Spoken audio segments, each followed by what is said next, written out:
Kịch Cổ Trang xin chào quý vị.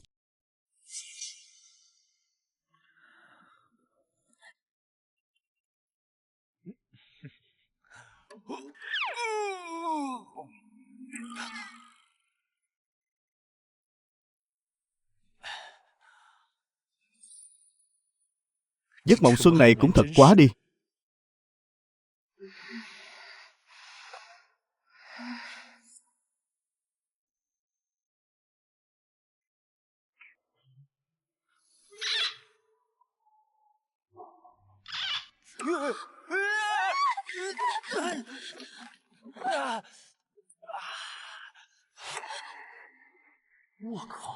Không phải mơ. Mình xuyên không rồi.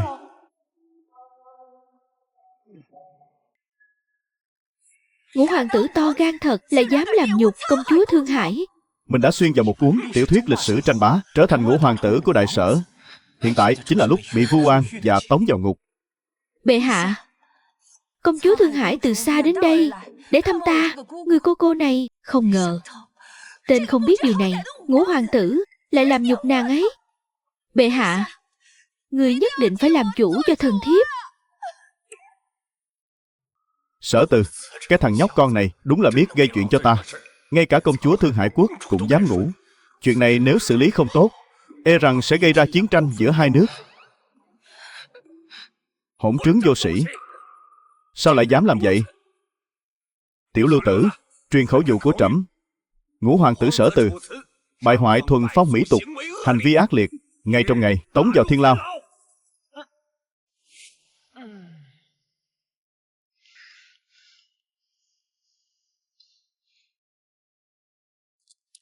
Ngũ hoàng tử, mời dùng.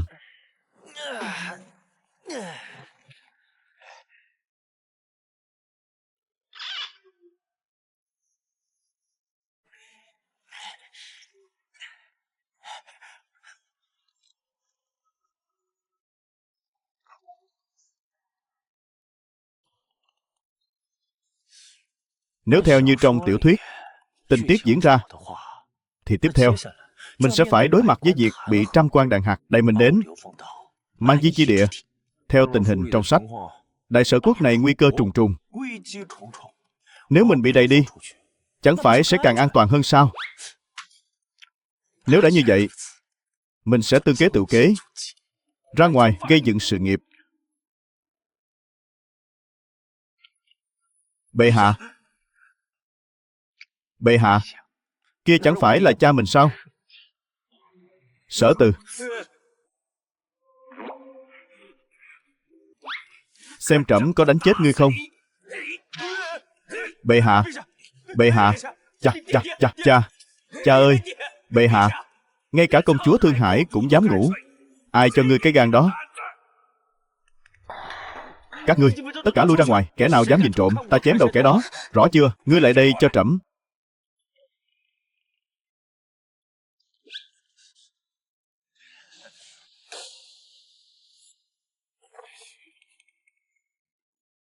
Phụ hoàng, nhi thần bị oan.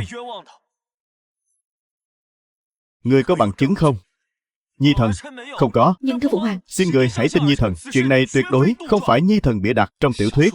Hoàng đế Đại Sở là một người tốt, yêu dân như con. Chỉ là các thế gia lớn quá mạnh. Phụ hoàng cũng không còn cách nào khác. Giờ ta chỉ cần thuyết phục được người là có thể trời cao mặt chim bay. Trẫm, ngươi là con của trẫm. Trẫm đương nhiên tin ngươi.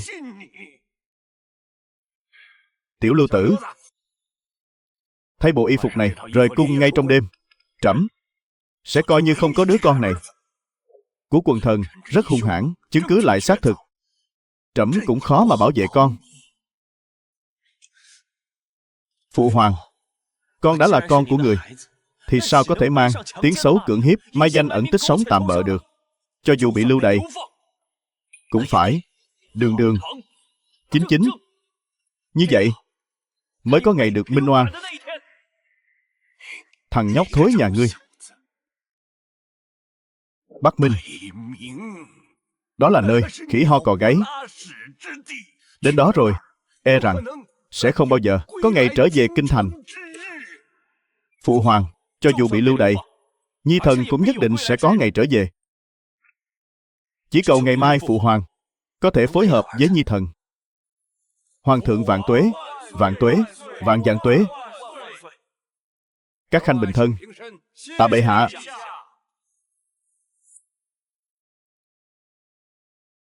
Lão thái sư họ Hình kia, công chúa Thương Hải mà ta ngủ cùng, vốn dĩ phải gả cho cháu ngoại của ông ta, bây giờ chắc chắn đang ôm hận trong lòng.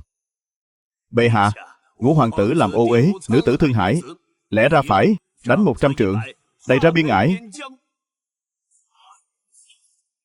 Lão già này đánh 100 trượng, không chết cũng tàn phế suốt đời. Ông ta đúng là chỉ hận ta không chết mà. Sở Từ, ngươi có gì muốn nói không? Phụ hoàng, theo luật pháp của triều ta, lẽ ra phải như vậy. Nhưng Nhi thần đây là cưỡng hiếp chưa thành, hãm hại bất thành, cho nên hình phạt đánh trượng này có thể miễn được. Lời của Ngũ hoàng tử không phải không có lý. Bệ hạ, công chúa Thương Hải quốc là thượng khách của nước ta. Nếu không trừng phạt Ngũ hoàng tử, e rằng sẽ gây ra chiến tranh giữa hai nước, dân chúng lầm than. Lão thần cho rằng hình phạt lưu đày đến biên cương này không thể bỏ được. Ai nói là muốn bỏ? Phụ hoàng, Nhi thần tự nguyện đi trấn thủ biên cương, lưu đày đến vùng đất Bắc Minh. Bệ hạ, vùng đất Bắc Minh là nơi cằn cỗi hoang vu, người thường đến đó cũng không sống nổi quá 3 năm đâu. Đây còn là Ngũ hoàng tử mà chúng ta biết sao? Nếu ngươi đã tự mình đi tìm cái chết, vậy cũng đỡ cho ta phí lời. Bắc Minh tuy khổ, nhưng trời cao hoàng đế xa. Ta đường đường là một người xuyên không, bây giờ dù sao cũng là một hoàng tử, thế nào cũng hơn việc ở lại kinh thành. Truyền thánh chỉ của trẫm, Ngũ hoàng tử lên phương Bắc trấn giữ 3 năm, cửu châu đất Bắc, cố gắng đáp ứng mọi yêu cầu, không được gây khó dễ. 2.000 ám kỵ đại quân sẽ đi theo Ngũ hoàng tử lên phương Bắc. Tuân chỉ. Tạ ơn phụ hoàng. Ngũ hoàng tử trước nay là một kẻ vô dụng, sao hôm nay lại ăn nói đâu ra đấy, khác hẳn với trước đây. Hoàng nhi, 2.000 ám kỵ đại quân này là điều cuối cùng trẫm có thể giúp được cho ngươi. Tướng quân, bệ hạ lệnh cho chúng ta hộ tống Ngũ hoàng tử lần này lên phương Bắc. Tiền đồ của chúng ta thật đáng lo ngại. Hoàng tử vô dụng này chết thì thôi đi, đắc tội với lão thái sư Hình đã đành, bây giờ còn phải đi đến Bắc Minh, cái nơi khỉ ho cò gáy đó. Bảo chúng ta làm sao bảo vệ an toàn cho hắn đây. Điện hạ đến.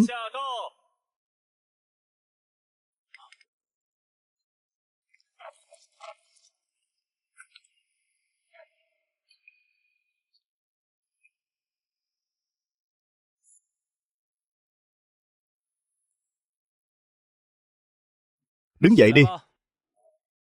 Điện hạ, Ám Long kỵ đã chuẩn bị sẵn sàng, có thể lên đường bất cứ lúc nào. Theo như diễn biến trong truyện, đám ám kỵ này đều không có lòng hộ vệ, đông người nhưng vô dụng. Nếu đã như vậy, cũng không cần đến họ, chiêu mộ thêm người đáng tin cậy khác.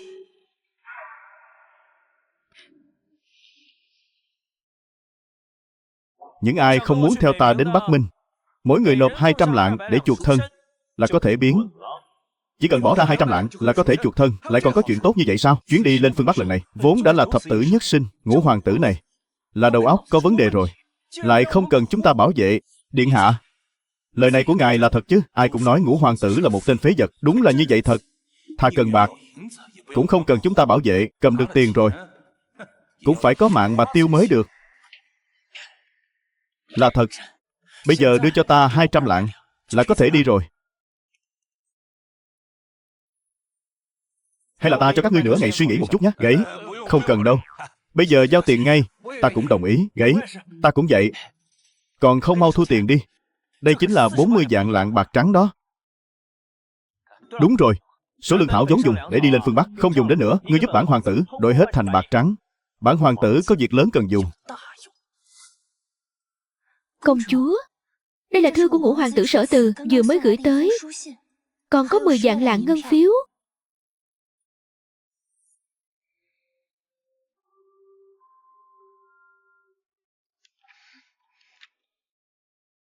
Gửi công chúa Thương Hải quốc thân yêu.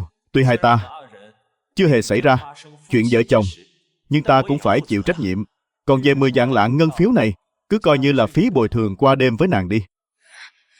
Tên đăng đồ tử này. Những lời trên có hơi đùa cợt. Bây giờ ta chính thức xin lỗi nàng. Nhưng ta cũng là bị người ta hãm hại. Sau này đợi ta xưng dương ở Bắc Minh, nhất định sẽ cho Kiều 8 người khiêng đến Thương Hải quốc cầu thân. Hắn cũng có chút bản lĩnh. 200 lạng bạc trắng cho một ám kỵ. Đây đúng là đứa con ngoan của trẫm. Đội ám kỵ mà trẫm đã bỏ ra rất nhiều tiền để xây dựng, lại rẻ mạt như vậy sao? Bệ hạ.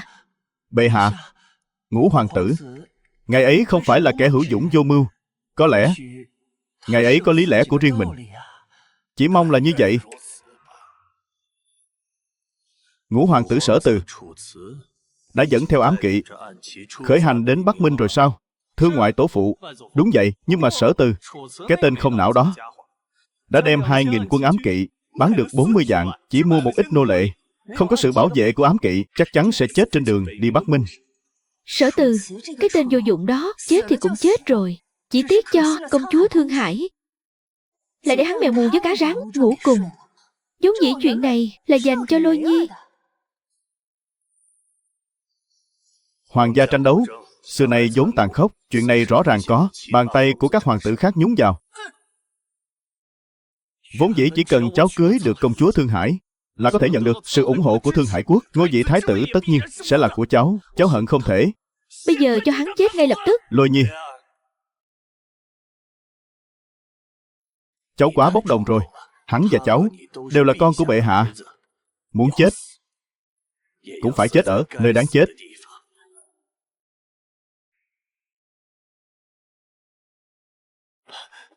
Phủ chủ, Ngũ hoàng tử Sở Từ đã đến ngoài cửa. Tiên sinh, ngài xem Ngũ hoàng tử đến đây là có chuyện gì? Đại nhân, thuộc hạ không biết, nhưng điện hạ đã đến đây. Chúng ta nên ra ngoài thành nghênh đón mới phải. Chỉ là một hoàng tử phế vật thôi mà. Nếu không phải có tin từ kinh thành truyền đến, ta thật sự muốn tìm vài người dạy dỗ một trận vì Ngũ điện hạ này. Đại nhân, Ngũ hoàng tử lên Bắc Minh, đến Trường Lưu phủ của chúng ta, nhưng mà lại đi đường vòng rất xa. Ngài là Sở Từ đến đây có mục đích khác. Điện hạ, tại sao ngài lại phải đi một đoạn đường xa như vậy để đến Trường Lưu phủ này? Nhị cẩu à, ta hỏi ngươi nhé, Trường Lưu phủ này là nơi để làm gì? Trường Lưu phủ này là nơi của Đại Sở quốc dùng để giam giữ tử tù. Điện hạ, lẽ nào ngài muốn mua họ về làm hộ vệ? Thông minh đấy. Chà, không tệ. Những tử tù này, sức chiến đấu của họ không hề thua kém đám ám kỵ kia. Hơn nữa, một khi đã thu phục được thì họ sẽ là người của mình. Quan trọng nhất là không tốn tiền. Trong truyện, vì các thế gia lớn thao túng triều chính, dẫn đến không ít nhân tài lưu lạc trong dân gian. Trong số đó có vài người bị oan, trở thành tử tù. Chỉ cần thu phục được họ, chúng ta ở Bắc Minh sẽ thuận lợi hơn rất nhiều.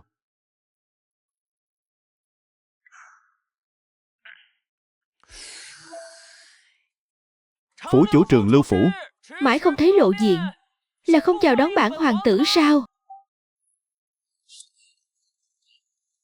Phủ chủ Trường Lưu phủ Ngô Cường tham kiến Ngũ hoàng tử điện hạ. Thuộc hạ tiếp giá chậm trễ, còn xin Ngũ hoàng tử trách phạt. Ngô phủ chủ nói đùa rồi. Đây là địa bàn của ngươi. Bản hoàng tử sao dám trách phạt ngươi chứ?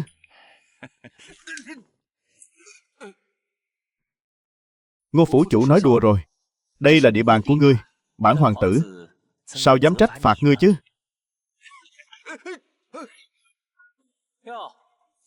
Ngô phủ chủ không chào đón bản hoàng tử, muốn tạo phản à?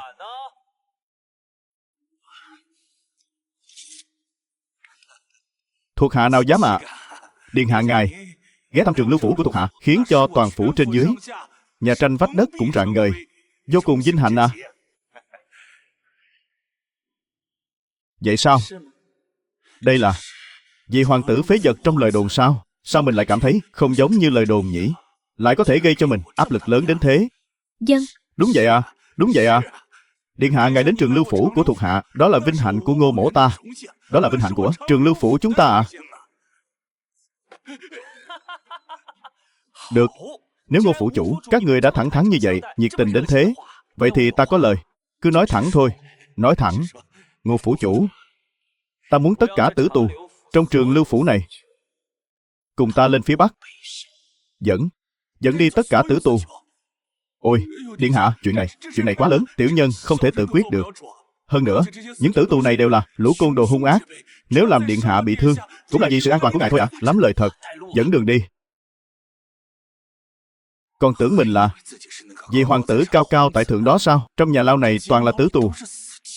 Đến lúc ngươi chết ở đó thì không liên quan gì đến ta đâu. Đi.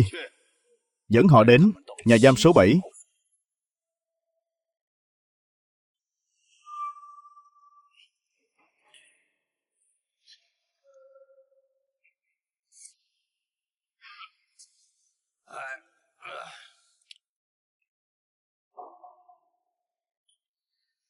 Ngũ hoàng tử điện hạ, đây là hồ sơ của nhà giam số 7, danh sách tất cả tử tù, tổng cộng 18 người.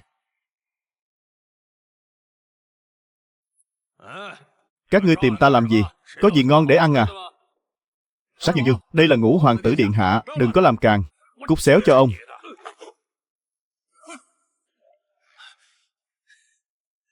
Cũng thú vị đấy. Xem ra đều phải dạn rộng ra rồi. Điện hạ, việc này quá nguy hiểm. Muốn thu phục bọn họ, chút hiểm nguy này vẫn phải liều thôi. Thu phục? Tên nào tên ấy đều là phường giết người không ghê tay, còn muốn thu phục chúng, chết trong tay chúng thì có.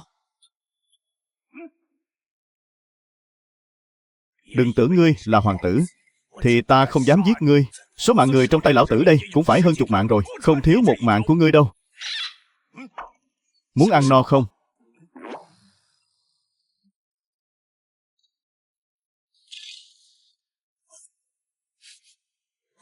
Mục đích bản dương cứu các ngươi rất đơn giản. Ta cần một đám thuộc hạ vào sinh ra tử vì ta.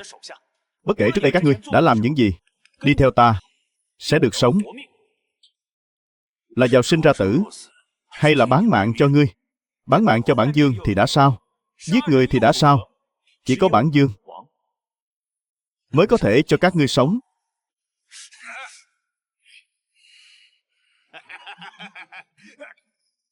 Bọn ta dựa vào đâu mà tin ngươi? Bởi vì các ngươi không có lựa chọn thứ hai. Chỉ cần có rượu có thịt, ta sẽ theo chắc ngươi. Ta, Dương Dân Chí, nguyện đi theo điện hạ. Ta nguyện ý. Ta nguyện ý. Đúng là hoàng tử phế vật, lại đi để mắt đến một đám tử tù vô dụng.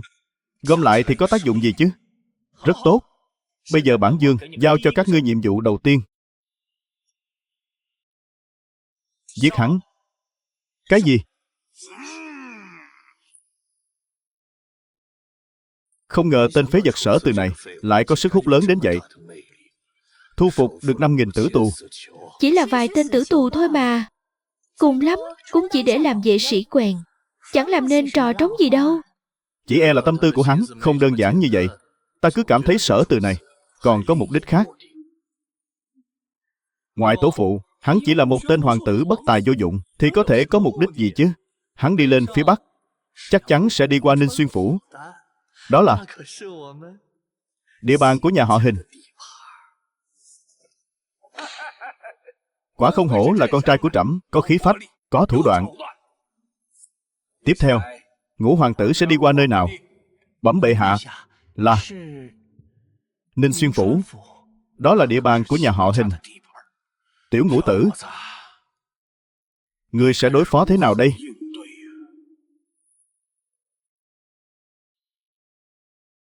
Kể từ hôm nay, các ngươi không còn là tử tù của đế quốc nữa, cũng sẽ không bị xử trảm sau thu. Mọi tội lỗi của các ngươi từ nay xóa sạch. Ta, Ngũ hoàng tử của đế quốc Đại Sở, Sở Từ, sắp tới sẽ lên phương Bắc xưng vương. Từ nay về sau, chinh chiến xa trường, đa ngựa bọc thây.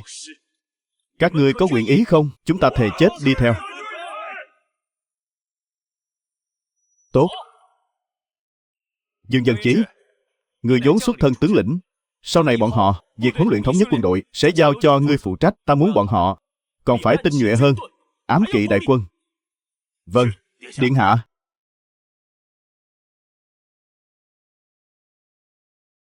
Còn 3 ngày đường nữa sẽ đến địa phận Ninh Xuyên Phủ. Nhà họ Hình đã cắm rễ ở đây nhiều năm, thế lực hùng mạnh, chắc chắn sẽ ra tay với ta. Điện hạ, ngoài doanh trại có 2 người tới, nói là muốn gặp ngài. Chẳng lẽ là người của nhà họ Hình?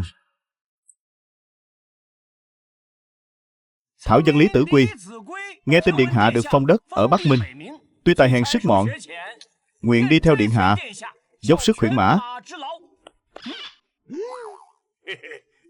Đứng dậy đi, đứng dậy đi.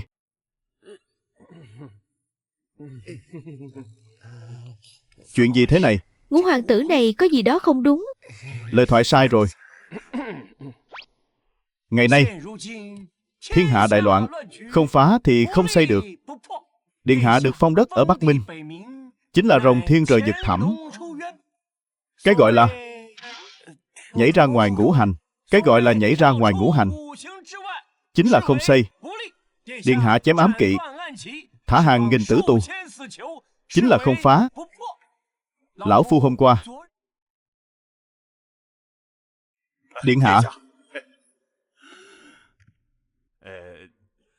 điện hạ, 2 người này có bệnh, đầu óc có bệnh.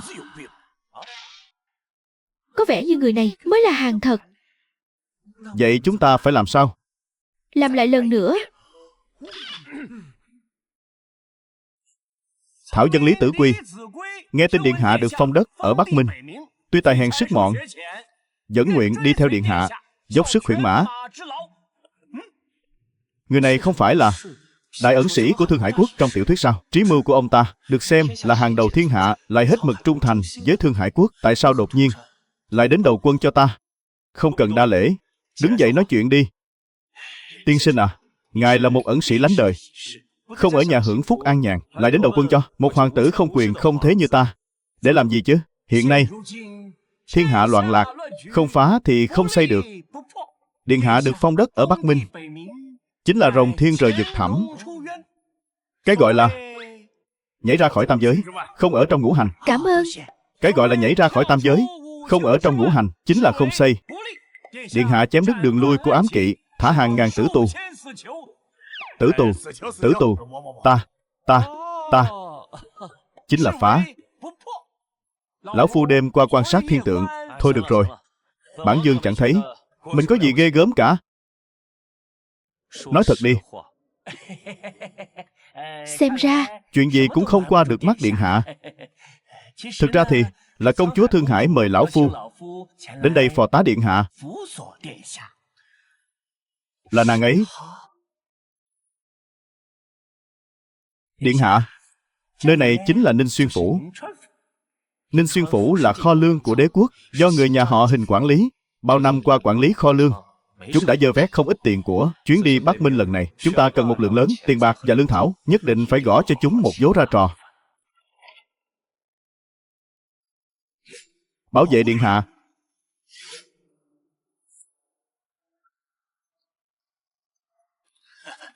Bỏ đao xuống. Không biết điện hạ giá lâm. Thảo dân có mắt không tròng, mong điện hạ thứ tội. Hình lão gia khách sáo rồi. Bản vương trên đường tiến về phương Bắc, đi ngang qua Ninh Xuyên Phủ này, chỉ dừng chân một lát. Phải là bản vương làm phiền ngài mới đúng. Cố ý cho người phơi nắng hắn một lúc, vậy mà hắn không hề tức giận. Ngũ hoàng tử này so với lời đồn hoàn toàn khác xa. Xem ra phải đổi cách khác thôi. Điện hạ quá lời rồi. Mời vào trong. Điện hạ đường xa đến đây, chắc chắn vẫn muốn ở lại đây vài ngày. Lão phu đã chuẩn bị chỗ ở cho điện hạ. Nếu có sơ suất, mong điện hạ lượng thứ. Lão thái sư khách sáo quá rồi. Chúng ta chỉ là đi ngang qua Ninh Xuyên Phủ, tạm dừng chân một lát thôi, rồi sẽ tiếp tục dẫn người lên Bắc Minh.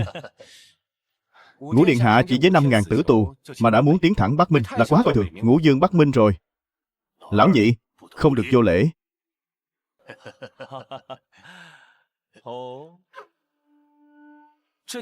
Ninh công tử đây. Bản vương đối với Bắc Minh vẫn chưa hiểu rõ lắm. Không biết công tử có thể nói rõ đôi điều không? Bắc Minh có Ngũ Dương, chia nhau chiếm giữ những vùng đất màu mỡ nhất Bắc Minh. Dưới trướng mỗi người có hàng chục vạn quân đội. Tin tức điện hạ tiến về Bắc Minh đã truyền đến tai bọn họ, e rằng điện hạ còn chưa đến được Bắc Minh đã bỏ mạng trên đường rồi.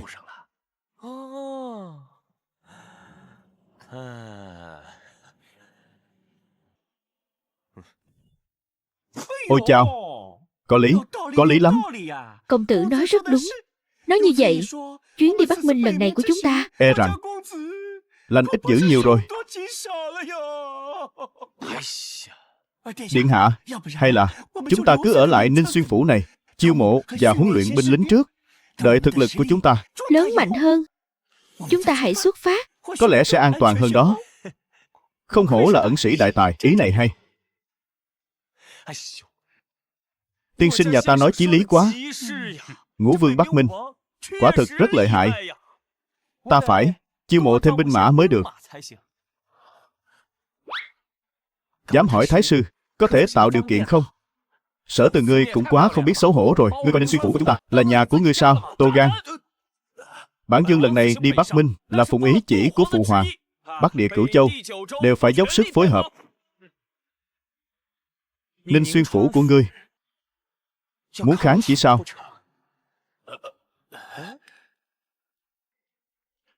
Điện hạ nói đùa rồi. Ninh Xuyên Phủ của ta nhất định sẽ dốc sức phối hợp. Chỉ là không biết điện hạ muốn chiêu mộ bao nhiêu binh lính. Được, không nhiều đâu. Cái gì? 10 vạn?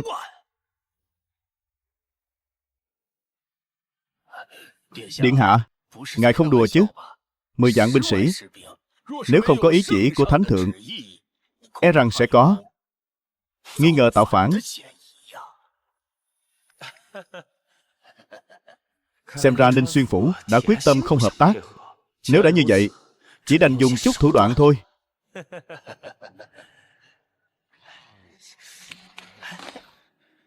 Điện hạ cứ yên tâm, chuyện tối nay thần đã sắp xếp ổn thỏa. Chỉ cần họ sắp xếp yến tiệc tối, mọi chuyện sẽ thuận lợi tiến hành.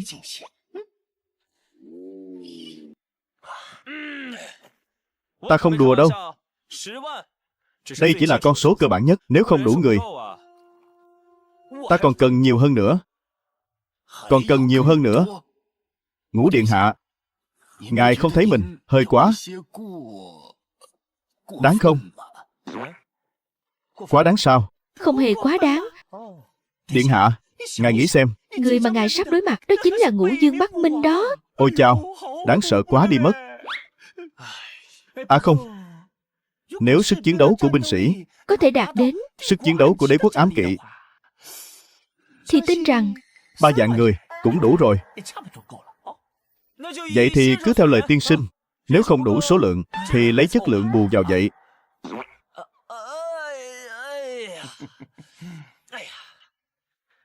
Tiên sinh à, bản hoàng tử mệt rồi, về nghỉ ngơi trước đây.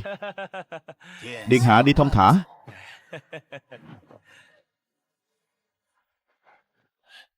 Cha, Sở Từ phế vật này đã mở miệng sư tử rồi. Người tuyệt đối không thể đồng ý với hắn đâu. Im miệng. AI cho ngươi nhắc đến chuyện Bắc Minh để Sở Từ có cớ sao? Cha, vậy yến tiệc đón tiếp tối nay có còn tổ chức không? Tổ chức. Nhất định phải tổ chức. Hơn nữa, còn phải cho hắn một bất ngờ lớn.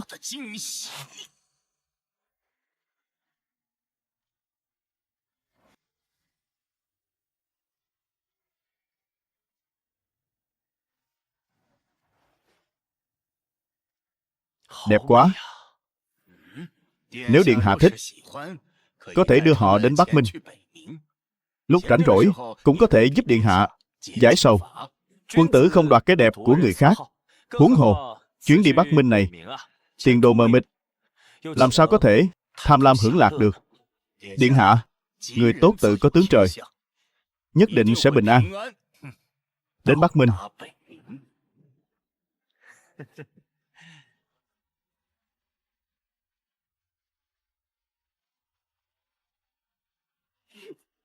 có thích khách bảo vệ điện hạ. lão nhị, sắp xếp không tệ. Ta sắp xếp không phải thích khách này. Chuyện này là sao? Chỉ cần hắn chết, ta cần gì quan tâm thích khách đó là ai. Điện hạ cẩn thận. Điện hạ mau chạy đi. Tử Quy. Hắn chết chắc rồi.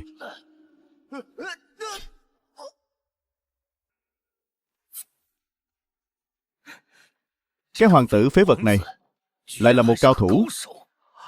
Cao thủ tầm thường, không phải thích khách. Một kiếm là xong. Cái này, 2 ngón tay này đã bắt được rồi.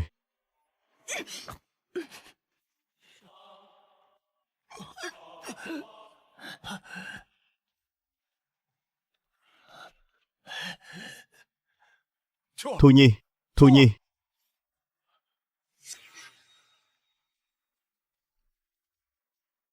Ngươi dám giết con gái ta, cho dù ngươi là hoàng tử đương triều thì sao? Kỵ binh đoàn Ninh Xuyên Phủ đâu? Có.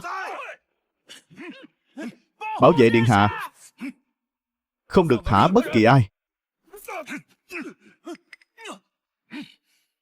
Sắp xếp của điện hạ, lúc này ta mới có thể ra tay.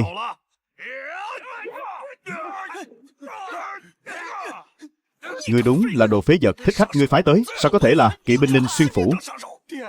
Dù ta có đầu óc heo cũng không thể nào tìm người của mình Ở Ninh Xuyên Phủ. đi ám sát hoàng tử chứ. Vậy thích khách này là do ai phái tới?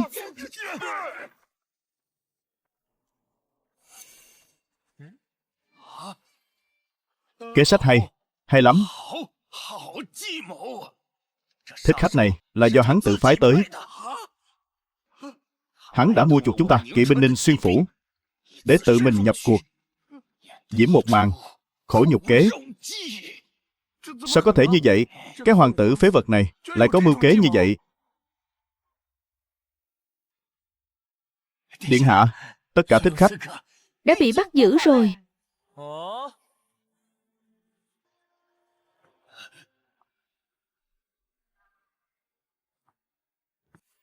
bọn chúng là ai?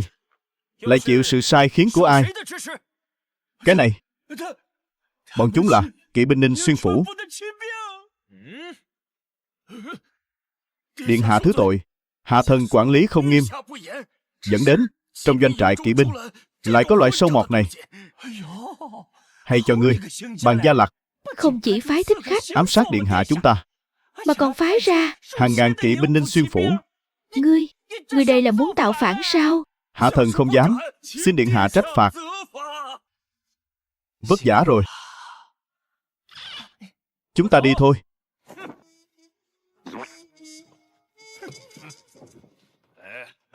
Cha, cha, con vừa nhận được tin tức thích khách con sắp xếp đã chết trên đường rồi.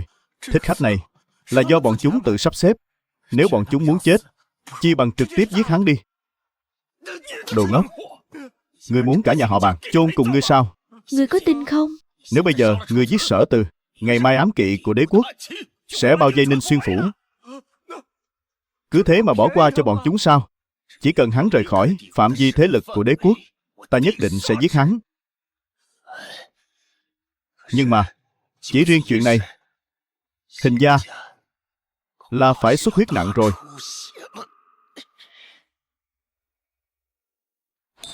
Kế hoạch lần này rất thành công. 3 người các ngươi đều lập được đại công. Điện hạ quá khen. Đều là do điện hạ. Túc trí đa mưu, chỉ huy có phương pháp. Nếu không thì ai mà ngờ được lại tự mình đi tìm thích khách để ám sát chính mình chứ. Lão Trần ta đây, cả đời này không khâm phục nhiều người, điện hạ tuyệt đối là người đầu tiên. Được rồi, đừng có nịnh bợ nữa. Lần này Ninh Xuyên Phủ chủ không thể không chiêu binh cho chúng ta rồi. Đã đến lúc từ trên người Ninh Xuyên Phủ xẻo một miếng thịt ngon xuống rồi. Điện hạ, Bắc Minh rộng lớn. Trước khi chúng ta Có đủ nền tảng. Kỵ binh đúng là lựa chọn tốt nhất. Kỵ binh của Ninh Xuyên Phủ không hề thua kém. sự tồn tại của đế quốc ám kỵ đâu. Kỵ binh quan trọng nhất không phải là lính, mà là ngựa và cả áo giáp. Nếu như huynh đệ của chúng ta đều có thể trang bị giống như kỵ binh của Ninh Xuyên Phủ thì sức chiến đấu ít nhất cũng tăng gấp đôi. Hóa ra mục tiêu ban đầu của điện hạ chính là ngựa của Ninh Xuyên Phủ và áo giáp. Điện hạ mưu sâu kế xa, lão phu khâm phục. Điện hạ, Ninh Xuyên phủ chủ đến rồi. Xem ra lần này đã đánh trúng yếu huyệt của hắn rồi. Huynh đệ, cho Ninh Xuyên phủ chảy máu một phen đi.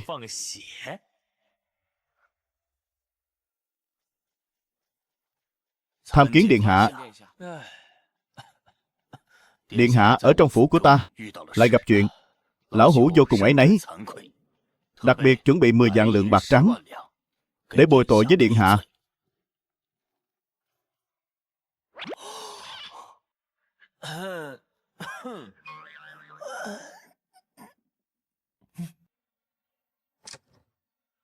Điện hạ, chuyện này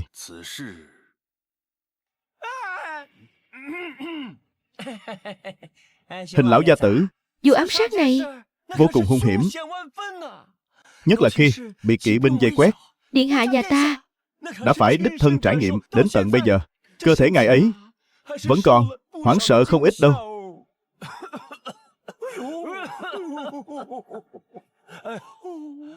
Dạo gần đây, chuyện này, bản vương tâm thần bất an. Hình như cơ thể có chút vấn đề.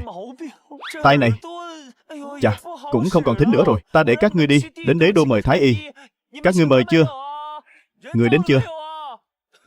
Không biết Đinh gia phải trả giá thế nào, điện hạ mới có thể khỏe mạnh trở lại. Giết chúng đi. Đám kỵ binh Ninh Xuyên phủ này là tâm phúc của phủ chủ đó, sao có thể giết chúng được? Điện hạ có điều không biết, trong đội kỵ binh này có rất nhiều là con cháu Ninh gia ta. Xin điện hạ nể mặt lão phu, tha cho chúng một mạng. Chỉ cần có thể giữ được kỵ binh Ninh Xuyên, Ninh gia nguyện trả bất cứ giá nào. Cái gì? Lương thực? Lương thực không đủ ăn sao? Ninh gia nguyện dâng lên điện hạ 20 vạn thạch lương thực. Ninh lão gia khách khí quá. Vận chuyển ư? Ngươi hỏi ta, ta hỏi ai đây? Ninh gia nguyện ý dâng lên điện hạ thêm 6.000 con ngựa tốt.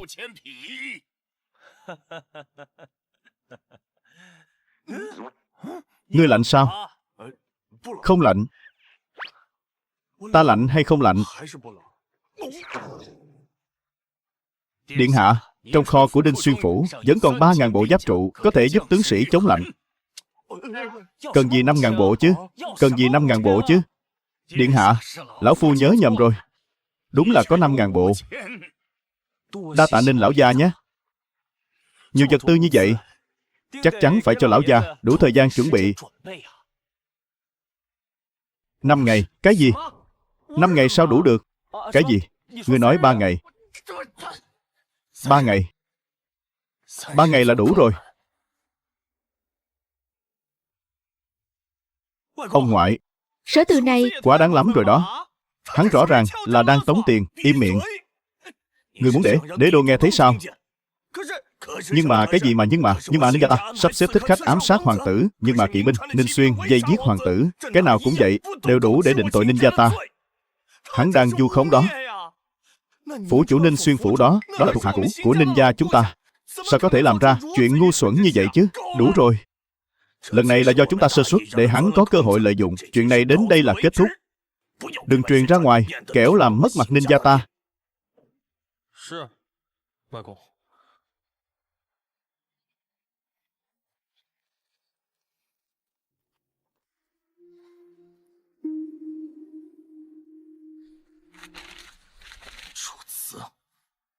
Ngươi đã làm ô uế vị hôn thê của ta.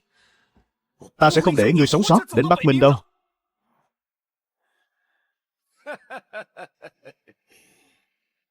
Chúng ta đều đoán sai rồi.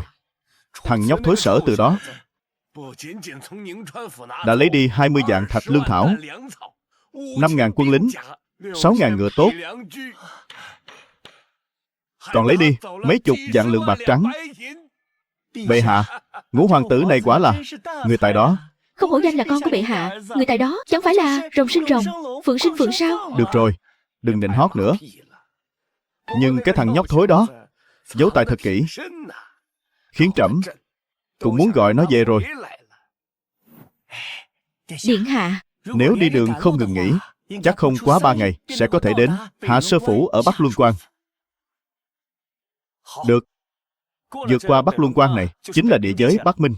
Truyền lệnh xuống, lập tức tiến vào Bắc Luân Quan. Báo: phủ chủ, Ngũ hoàng tử đã vào thành, chỉ có chưa đầy 10 người đi theo. Người xem, chúng ta có nên... Chỉ là một tên tiểu tốt nhảy nhót mà thôi, cũng chẳng có gì đáng ngại. Nhưng mà bên cạnh hắn có thể có cao nhân. Sở dĩ Ngô gia và Hình gia thất bại chính là vì họ quá khinh địch đối phương. Phủ chủ, nếu chúng ta hành động lỗ mãng, e rằng sẽ đi vào vết xe đổ của Ninh Xuyên phủ. Vậy ý của tiên sinh là gì?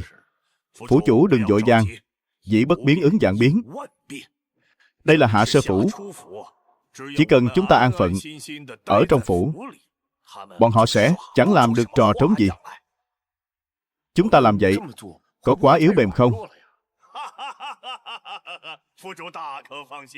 Nếu có thể khiến một hoàng tử phải chịu thiệt, thì đó không phải yếu mềm, mà là trí tuệ.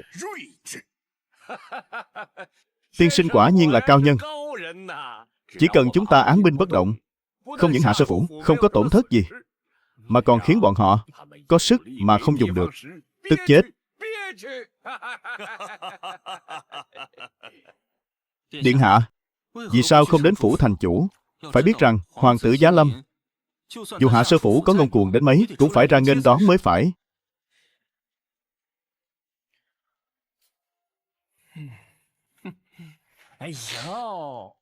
Điện hạ đương nhiên là Có tính toán của mình. động não chút đi. Tính toán? Tính toán gì chứ? Hạ Sơ Phủ trấn giữ biên cương, lại giàu có bất nhân, không biết đã tích trữ bao nhiêu lương thảo. Bản Dương đây, giúp họ san sẻ bớt gánh nặng. Người đó, hãy đi thăm dò tin tức đi. Điện hạ, thần đã điều tra rõ lương thảo mà Hạ Sơ Phủ thu gom từ dân gian, còn 1 ngày nữa sẽ đến Dịch huyện.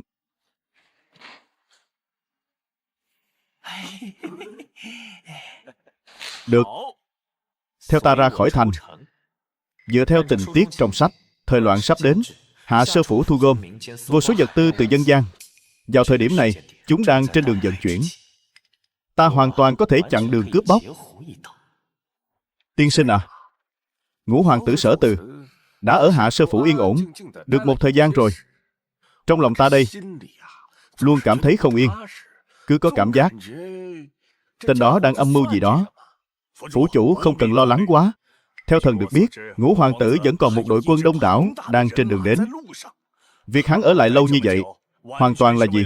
Đội quân này mong là vậy. Bẩm phủ chủ, Ngũ hoàng tử đã ra khỏi thành rồi. Cái gì? Hắn ra khỏi thành làm gì? Không đúng. Nếu hắn đang đợi người, thì ít nhất cũng phải còn 5-6 ngày nữa. Thần đoán có thể là vì lý do khác. Chúng ta cũng không cần suy diễn quá mức. Tiên sinh nói có lý. Đúng rồi, số vật tư chúng ta bí mật bán cho Trấn Bắc Quân cũng sắp đến rồi. Lúc này tuyệt đối không thể có bất kỳ sai sót nào. Phủ chủ cứ yên tâm, đây là vật tư bán cho Trấn Bắc Quân. Cho dù Sở Từ có 100 lá gan, hắn cũng không dám động vào. Điện hạ, thần đã điều tra rõ ràng, lô vật tư này hiện đang ở Dịch huyện. Số lượng khổng lồ đến mức khó mà tưởng tượng được. Đội ngũ canh giữ là của Trấn Bắc Quân, đội quân của gia luật Hồng Trần. Chúng ta bây giờ xuất phát, chiếm lấy lô vật tư này. Sau khi vào Bắc Minh, sẽ không cần phải lo lắng về lương thực nữa. Ôi, điện hạ, Chuyện này vạn lần không thể được. toàn bộ quân doanh của chúng ta Đều nằm trong sự giám sát của Hạ Sơ Phủ. nếu có bất kỳ động tĩnh nhỏ nào, Hạ Sơ Phủ Sẽ lập tức báo tin cho Trấn Bắc Quân. với binh lực ít ỏi của chúng ta, e rằng thực sự không phải đối thủ của Trấn Bắc Quân.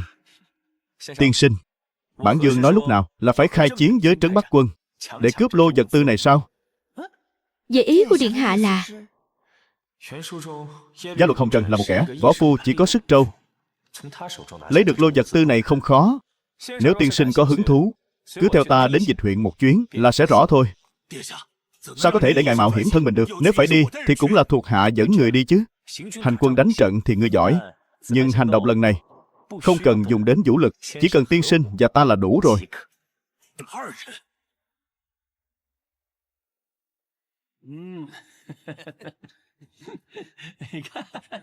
Tướng quân, lô vật tư giá rẻ mua từ Hạ Sơ Phủ đã về rồi. Trấn Bắc Quân chúng ta lại có thể ung dung một thời gian dài rồi. Nhưng mà ta nghe nói Ngũ hoàng tử Sở Từ hiện đang ở Bắc Luân. Liệu hắn có nhòm ngó lô vật tư này của chúng ta không? Hắn dám sao? Chỉ là một tên hoàng tử bị lưu đày quèn, cũng chỉ có đám người của Ninh Xuyên Phủ mới sập bẫy. Âm mưu của hắn thôi. Ngươi phải biết, ở Bắc Luân này, Trấn Bắc Quân chúng ta chính là vua. Trừ khi bệ hạ đích thân đến đây, còn những kẻ khác, dù là rồng, cũng phải cuộn mình lại. Tướng quân nói không sai. Ở Bắc Luân này, Trấn Bắc Quân chúng ta chính là trời. Đúng. Trấn Bắc Quân chúng ta chính là trời. Báo tướng quân, ngoài thành có 2 người tới, tự xưng là thuộc hạ của Minh Dương, muốn gặp ngài. Lui đi. Minh Dương, khẩu khí lớn thật đấy. Ở Bắc Luân này, ngoài đại tướng quân ra, còn ai dám xưng Dương?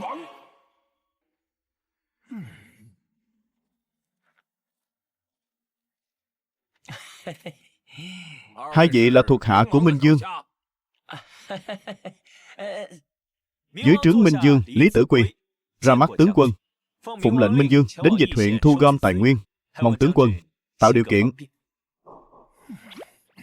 Ngươi cứ xem ta hành sự là được. Đây là Minh Dương lệnh, ngươi cầm lấy mà xem. Minh Vương tiến về phương Bắc, vật tư thiếu thốn. Nghe nói Dịch huyện vật tư phong phú, đặt mệnh chúng ta đến đây thu gom. Điện hạ, cái Minh Dương lệnh này ngài làm lúc nào vậy? Làm gì có Minh Dương lệnh nào? Là giả đấy. Cái gì? Điện hạ, thuộc hạ đã dò hỏi rõ ràng rồi. Lô vật tư này hiện đang ở Dịch huyện, số lượng lớn đến mức khó mà tưởng tượng nổi. Người phụ trách canh giữ là Trấn Bắc Quân, đội quân của gia luật Hồng Trần. Chúng ta xuất phát ngay bây giờ, đoạt lấy lô vật tư này. Sau khi vào Bắc Minh, sẽ không cần phải lo lắng về lương thực nữa. Ôi điện hạ, chuyện này tuyệt đối không thể được. Toàn bộ quân doanh của chúng ta đều đang nằm trong sự giám sát của Hạ Sơ Phủ. Chỉ cần có một chút gió thổi cỏ lay, Hạ Sơ Phủ sẽ lập tức thông báo cho Trấn Bắc Quân. Với binh lực ít ỏi của chúng ta, e rằng thực sự không phải đối thủ của Trấn Bắc Quân. Tiên sinh, ta khi nào nói muốn khai chiến với Trấn Bắc Quân và cướp đoạt lô vật tư này? Về ý của điện hạ là, trong nguyên tắc, gia luật Hồng Trần là một võ phu có sức mạnh phi thường. Đoạt lấy lô vật tư này không khó. Nếu tiên sinh có hứng thú, cứ theo ta đến Dịch huyện, sẽ rõ. Sao có thể để ngài tự mình mạo hiểm? Nếu phải đi, ta sẽ dẫn người đi. Hành quân đánh trận thì ngươi được. Hành động lần này không cần động võ, chỉ cần tiên sinh và ta là đủ rồi.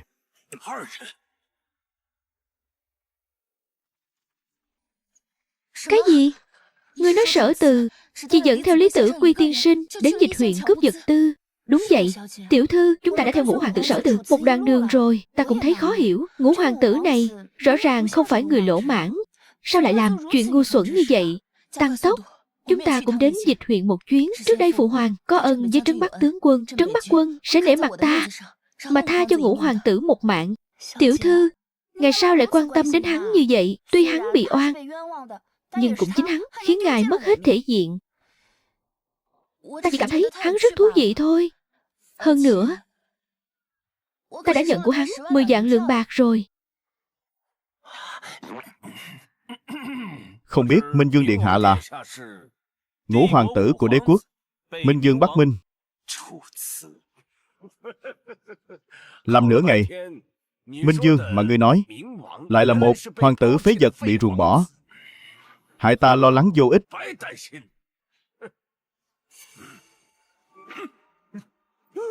Dám đùa giỡn bản tướng quân, ta thấy ngươi là không muốn sống nữa rồi.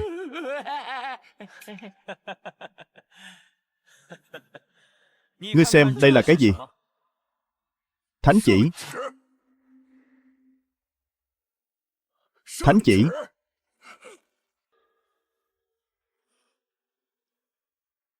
Tướng quân, không bằng ta nói cho ngài biết ngũ hoàng tử lần này đến Bắc Minh, sau này vai trò của Bắc Luân Quan sẽ giảm đi rất nhiều. Khi đó, Bắc Minh mới là cánh cửa của đế quốc. Sau này, nhân lực, vật lực, tài nguyên đều sẽ nghiêng hết về Bắc Minh. Ngũ hoàng tử chỉ phái 2 người tới, chắc chắn thánh chỉ là thật. Lô vật tư này được vơ vét từ dân gian, không thể để họ biết được.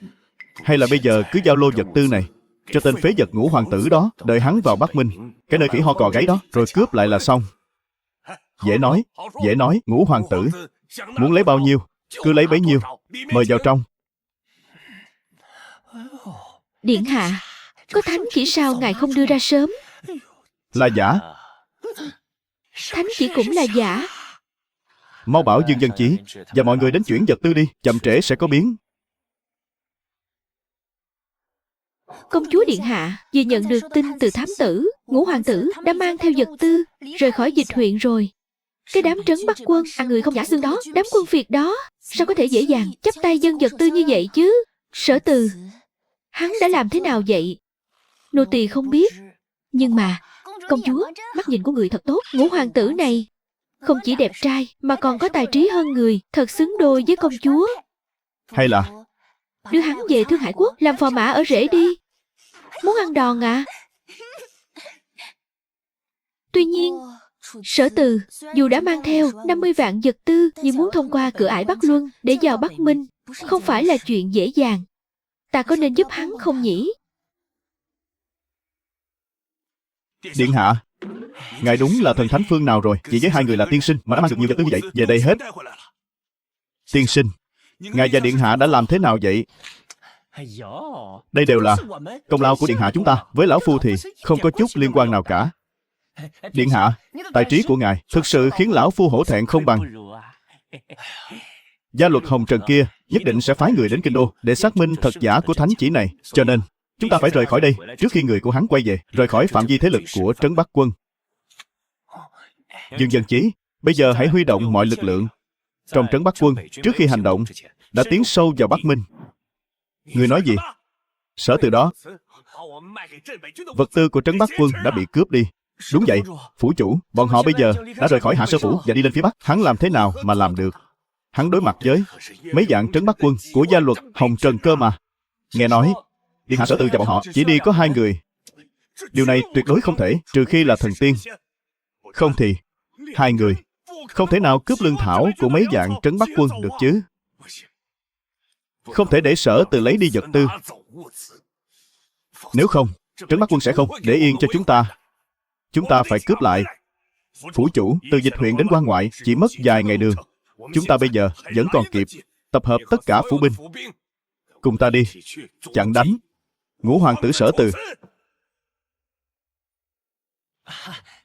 Bẩm điện hạ, thám tử phía trước báo về, phía Hạ Sơ Phủ Mấy ngàn phủ binh dưới sự dẫn dắt của phủ chủ bọn họ đã rời khỏi. Hạ Sơ Phủ chắc không cần 1 ngày là có thể hội quân với quân ta. Xem ra là gì? Lô vật tư đó mà đến. Phủ chủ Hạ Sơ này cũng quá tham lam rồi. Vốn dĩ không có thời gian để xử lý bọn họ, đã tự mình đưa đến tận cửa. Vậy thì giết sạch bọn họ đi. Vâng, điện hạ. Tiên sinh cảm thấy ta quá tàn nhẫn sao? Sao có thể chứ? Giết tốt, giết hay, loại người vơ vét của cải của dân đen này thì nên giết, trừ hại cho dân. Tiên sinh, cái cầu Bồn Tử Đại Kiều này là con đường quan trọng dẫn đến Bắc Minh. Tên điên này liệu có phòng bị gì không? Phủ chủ cứ yên tâm, chúng ta có tâm tính không đề phòng. Còn bọn họ thì có. Hơn nữa, chúng ta đã ngày đêm hành quân, bọn họ không thể nào biết được chúng ta sẽ phá hoại, càng không thể nào biết được kế hoạch của chúng ta. Tiên sinh quả nhiên là thần cơ diệu toán. Mau bảo các huynh đệ tăng tốc, cố gắng đến Bồn Tử Đại Kiều trước khi trời sáng. Trời sáng rồi. Không hay rồi. Có phục kích. Huynh đệ, mau tản ra.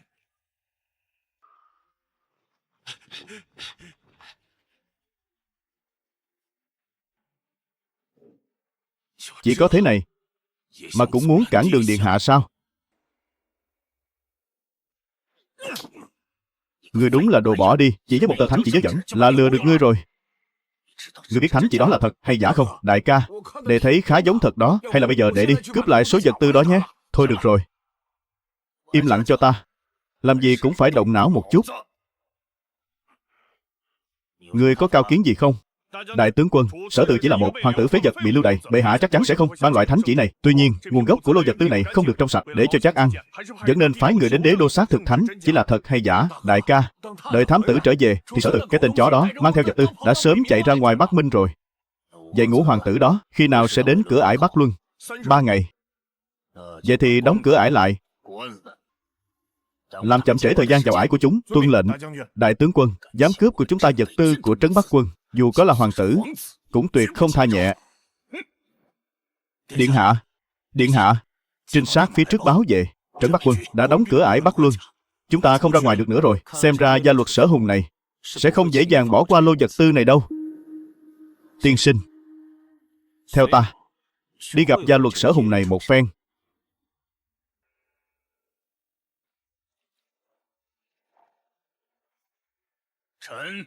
Gia luật Sở Hùng bái kiến ngũ hoàng tử. Đại tướng quân trấn thủ Bắc Luân, công lao vất vả, không cần đa lễ, vì đế đô trấn thủ biên cương là chức trách của thần.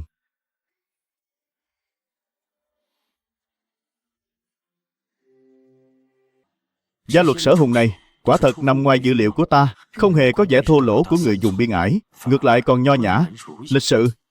Đại tướng quân, bản vương sắp phải xuất quan, lại nghe tin cửa ải Bắc Luân này đã bị ngươi cho đóng lại. Ngũ hoàng tử điện hạ, cửa ải Bắc Luân có người bối đặt đến xâm phạm, thần đóng cửa ải Bắc Luân cũng là vì sự an toàn của Bắc Luân mà suy xét. Người bối đặt hay cho một gia luật Sở Hùng, ta đúng là đã xem thường ngươi rồi.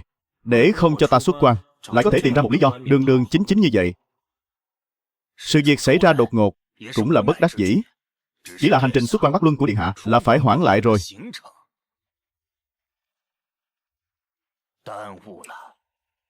Đại tướng quân, nếu người bối đặt đã đến tấn công, vậy thì không làm lỡ quân tình của đại tướng quân nữa. Chúng ta xin cáo từ. Cáo từ.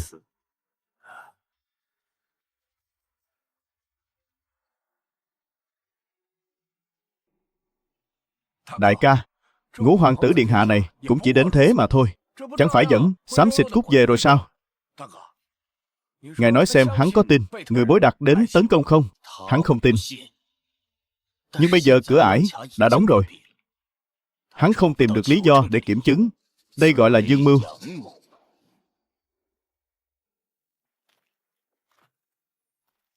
Tiên sinh, chuyện người bối đặt tấn công, người thấy thế nào? Điện hạ, theo thiện ý của thuộc hạ, chẳng qua chỉ là một cái cớ của gia luật Sở Hùng mà thôi. Có điều, đợi sau khi thám tử của gia luật Sở Hùng ở kinh thành trở về, chuyện chúng ta giả mạo thánh chỉ là sẽ hoàn toàn bại lộ. Đến lúc đó, số vật tư vất vả lắm mới có được, là cũng không giữ được nữa. Kế sách hiện giờ,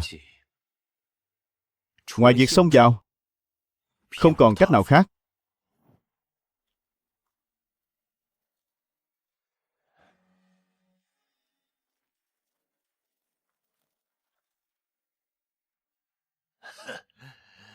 Điện hạ, sao ngài lại đến đây? Chiến trường này hiểm nguy vô cùng, ngài nên ở lại trong ải. Đại tướng quân, với tư cách là chủ nhân của Bắc Minh, bản vương có quyền được biết mọi chuyện xảy ra ở Bắc Minh. Theo tình báo, lần này người bối đặt dẫn theo 100 vạn đại quân đến đây áp sát cửa ải, không rõ ý đồ của chúng là gì. Nhưng xin điện hạ cứ yên tâm, trấn Bắc Quân sẽ kiên quyết trấn giữ cửa Bắc Luân Quan, sẽ không để người bối đặt có bất kỳ cơ hội nào để lợi dụng. Để xem ngươi diễn được đến bao giờ. Đại tướng quân à, đối mặt với 100 vạn đại quân này vẫn điềm tĩnh như không. Thật là phúc của đế quốc ta. Có điều, đại tướng quân, ta với tư cách là chủ nhân của Bắc Minh, Bắc Minh là đất phong của ta, ta đương nhiên không thể ngồi yên mặc kệ được. Điện hạ, vậy ý của ngài là? Bản vương quyết định xem thử người bối đặt này có phải có 3 đầu 6 tay không. Điện hạ, không được, ngoài ải có 100 vạn đại quân, thần không thể trơ mắt nhìn ngài đi nộp mạng được.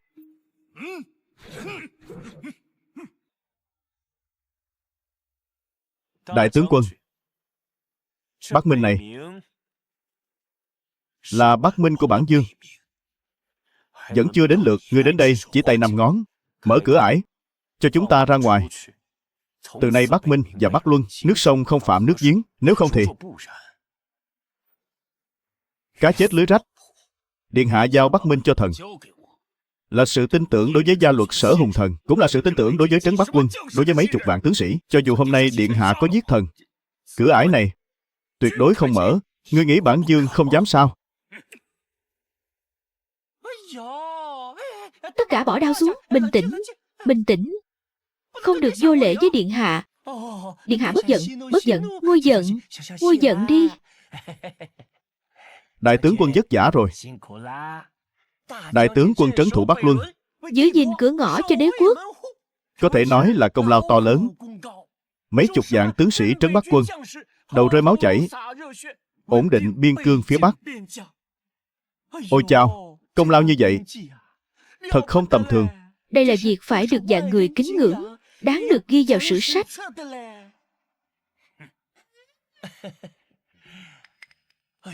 Chỉ có điều, đại tướng quân, bệ hạ cũng đã sớm có thánh chỉ. Điện hạ lên phía Bắc, Bất kỳ ai cũng không được cản trở. chuyện này nếu như truyền về đế đô, Ngài thử nghĩ xem, sẽ nhìn nhận đại tướng quân thế nào, lại sẽ nhìn nhận thế nào? mấy chục vạn tướng sĩ trấn Bắc Quân, cậy quân kiêu ngạo, kháng chỉ bất tuân, thậm chí là có ý đồ mưu phản. Đại tướng quân, nếu thật sự là như vậy, vậy thì đại tướng quân và mấy chục vạn Tướng sĩ trấn Bắc Quân sẽ không được ghi vào sử sách. ngược lại là sẽ bị bệ hạ hỏi tội. Tin rằng đại tướng quân trong lòng đã tự có tính toán.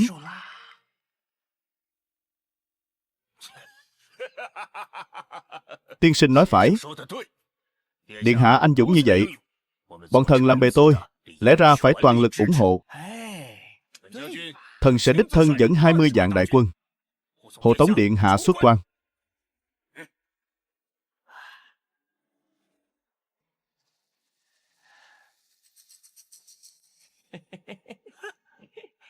Hay lắm, Tử Quy. Cuối cùng cũng có thể đến Bắc Minh rồi. Toàn thể nghe lệnh, chuẩn bị xuất phát. Bảo vệ điện hạ đi trước, phải trong thời gian ngắn nhất, thoát khỏi phạm vi kiểm soát của trấn Bắc Quân. Vâng, tiên sinh. Điện hạ, còn ngài thì sao? Ngài dẫn đại quân xuất phát trước, hội quân với Trần La Hán. Lão phu mang theo lương thảo, sẽ theo kịp ngay sau đó. Đi cẩn thận, tiên sinh. Trên đường chú ý an toàn. Từ Phúc, nhất định phải bảo vệ tiên sinh chu toàn. Vâng.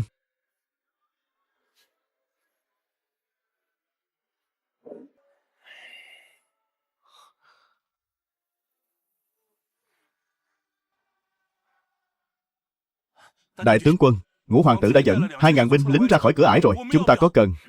Mục tiêu của chúng ta không phải Ngũ hoàng tử, mà là người đứng sau hắn.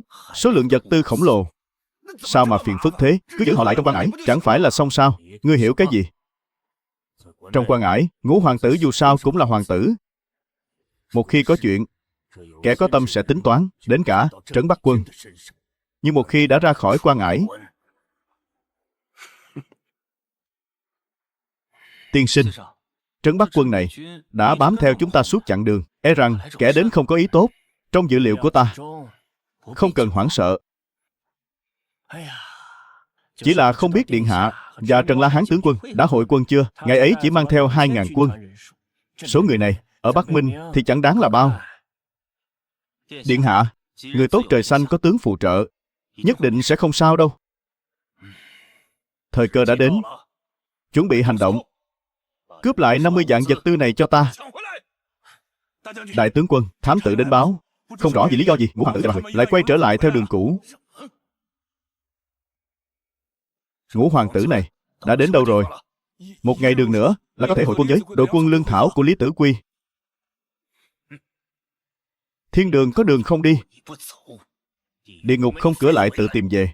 Lần này đừng trách ta gia luật Sở Hùng ra tay độc ác. Truyền lệnh xuống, Ngũ hoàng tử vừa đến, lập tức hành động. Rõ.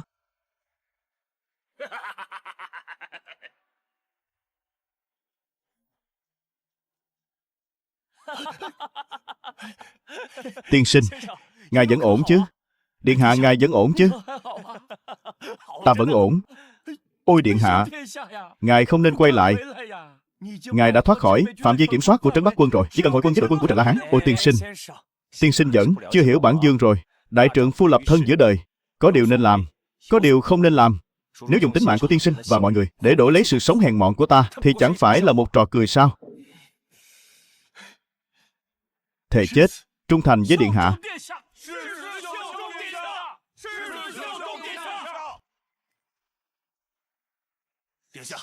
20 vạn đại quân Trấn Bắc Quân đã bao vây toàn bộ nơi này. Gia luật Sở Hùng dẫn 2 vạn đại quân, đích thân đốc chiến.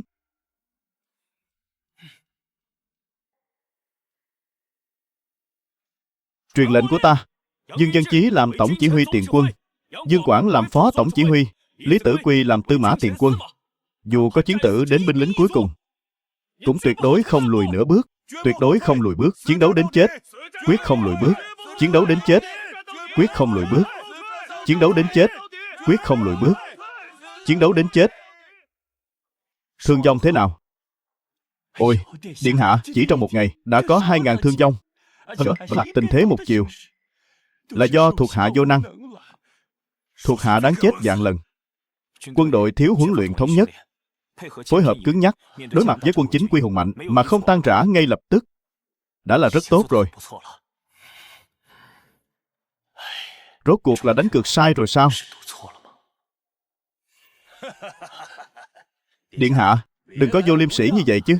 Tướng quân quả nhiên là tâm ngoan thủ lạc, là Trấn Bắc Quân, không nghĩ đến việc tận trung báo quốc lại dây giết hoàng tử đế quốc. Hay lắm. Điện hạ, ngươi đã quá đề cao bản tướng rồi. Bản tướng không dám dây giết hoàng tử đế quốc. Bản tướng dây giết chỉ là một tên phản bội mà thôi. Ngươi, đại tướng quân, hà tất phải làm khó nhau. Giấy thì làm sao gói được lửa. Những vật tư này, đại tướng quân bây giờ có thể mang đi. Điện hạ của chúng ta có thể coi như hôm nay chưa từng có chuyện gì xảy ra. Từ nay về sau, Bắc Minh và Bắc Luân, nước sông không phạm nước giếng. Thế nào, đại tướng quân? Nghĩ sao?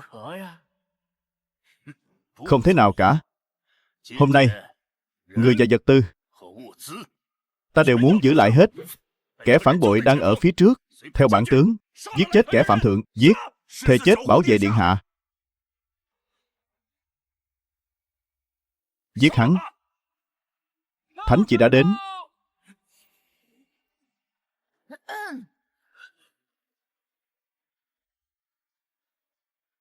Đại tướng quân muốn công khai chống lại thánh chỉ sao? Không dám. Không hổ là nữ nhân của ta, có khí phách. Điện hạ, Thương Hải công chúa đã đến.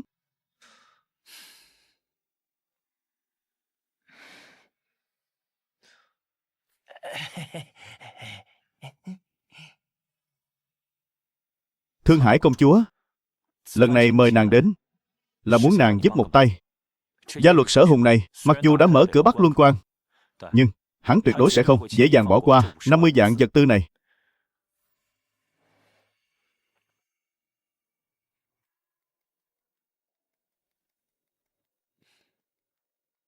Ngươi muốn ta giúp ngươi giả truyền thánh chỉ?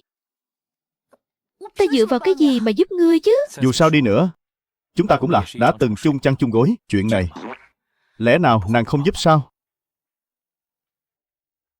Nàng đi theo bản dương suốt chặng đường đến tận Bắc Luân, chẳng phải là muốn giúp đỡ phu quân tương lai của mình sao? Ngươi vô sĩ.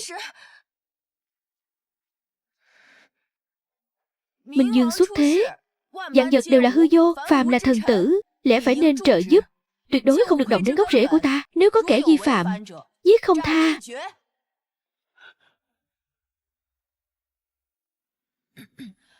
Bắc địa Cửu Châu lấy Bắc Luân làm trọng điểm, cánh cổng của đất nước này đã vững như bàn thạch, đều là công lao của tướng quân, là thành quả của hàng vạn tướng sĩ đổ máu. Đặc biệt ban cho đại tướng quân Gia luật Sở Hùng một bộ đế thần thông giám, truyền khắp biên cương hàng vạn chiến sĩ, bảo vệ đại sở ta vĩnh hưởng muôn đời phồn hoa. Khâm thử.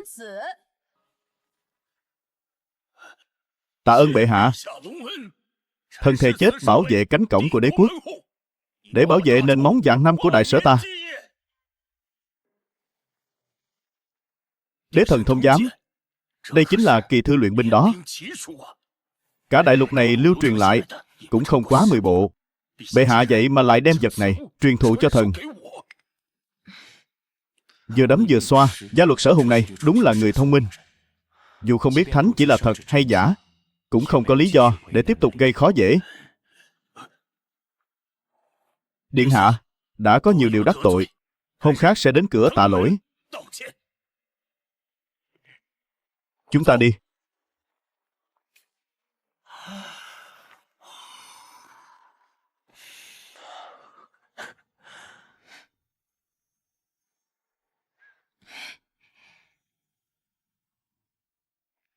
Cơn khủng hoảng lần này coi như đã qua. Mọi người hãy tự chuẩn bị đi. Xuất phát đến Hắc Vực.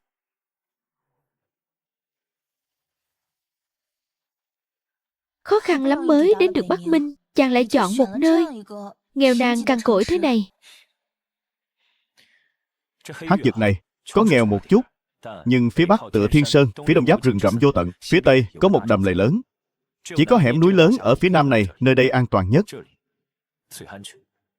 An toàn thì an toàn, nhưng chàng định sống thế nào? Làm sao để nuôi sống mấy chục vạn bá tánh ở Hắc Vực này? Hay là chàng theo ta đến Thương Hải Quốc cho rồi? Sao nào? Nàng muốn ta làm phò mã à?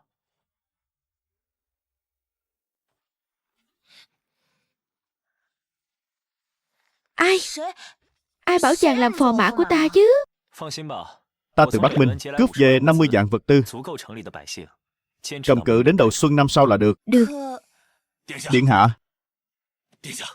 trên đường đã tụ tập hàng vạn dân tị nạn của Hắc Vực. Không phải vật tư đã phân phát hết rồi sao? Sao lại còn gây ra bạo loạn? Điện hạ hiểu lầm rồi. Họ đến để cảm ơn người đó. Cảm ơn. Đi thôi, ra ngoài xem sao.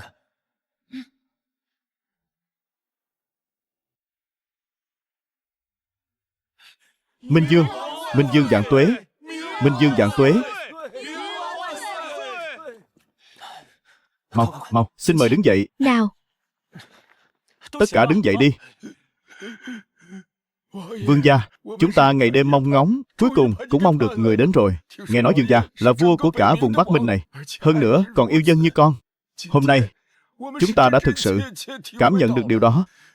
Người đã cho chúng ta được ăn no. Từ nay về sau, Hắc Vực này chính là nhà của các ngươi. Các ngươi không còn là dân lưu lạc nữa, mà là bách tính của Hắc Vực. Bản vương sẽ cho các ngươi một thời thái bình thịnh thế, để các ngươi được sống những ngày có cơm ăn, có áo mặc, có nơi ở đàng hoàng. Minh Dương vạn tuế. Vạn tuế, vạn tuế. Dân chúng đã hết lòng yêu mến như vậy, ta nhất định phải biến Hắc Vực trở thành thành trì hạnh phúc nhất.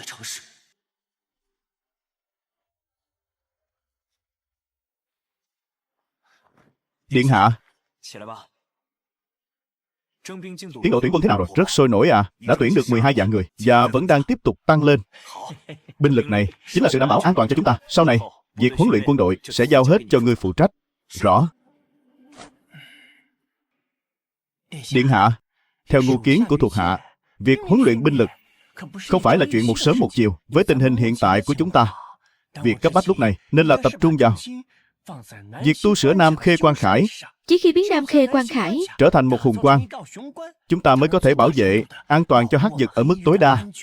Tiên sinh, công tác phòng thủ ở Nam Khê Quan Khải, ta đã có ý tưởng rồi. La Hán, Gây, có mặt.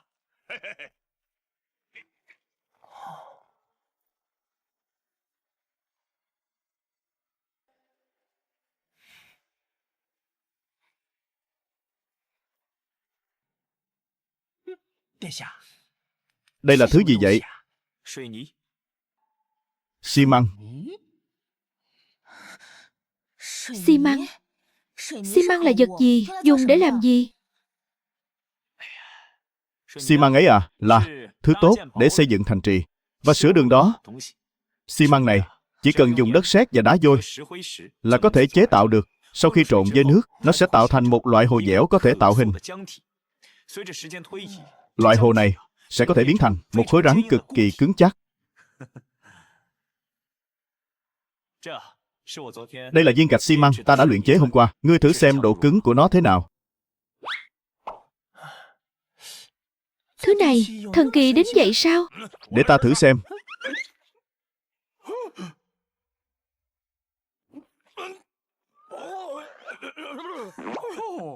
Ai bảo ngươi dùng đầu để thử hả? Ây da, điện hạ, gạch xi măng này quả thật quá cứng. Gạch thường ta chỉ cần hút một cái là vỡ tan, còn gạch xi măng này đến đầu ta cũng hút cho chảy máu rồi. Mau đi xử lý vết thương đi. Vâng, vâng. Đây là phương pháp chế tạo xi măng. Sau khi trộn thêm thép vào, độ cứng của nó có thể tăng lên gấp 10 lần. Điện hạ đúng là thần nhân, lại có thể phát minh ra thần vật như thế này. Thật không thể tin nổi. Không thể tin nổi. Điện hạ đúng là thần nhân. Tên này lại còn biết cả thuật luyện kim. Mau đi xây dựng lại Nam Khê Quan Khải, sửa cho tốt vào. Sau đó thì đi làm đường xi măng. Vâng.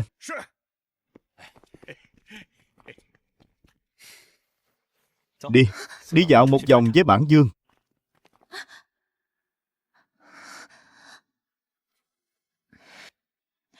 Ta mới không đi. Tên háo sắc nhà ngươi còn không mau buông ta ra. Không phải nàng muốn biết Bản Dương làm thế nào để nuôi sống mấy chục vạn dân tị nạn ở Hắc Vực sao? Bản Dương sẽ đưa nàng đi xem.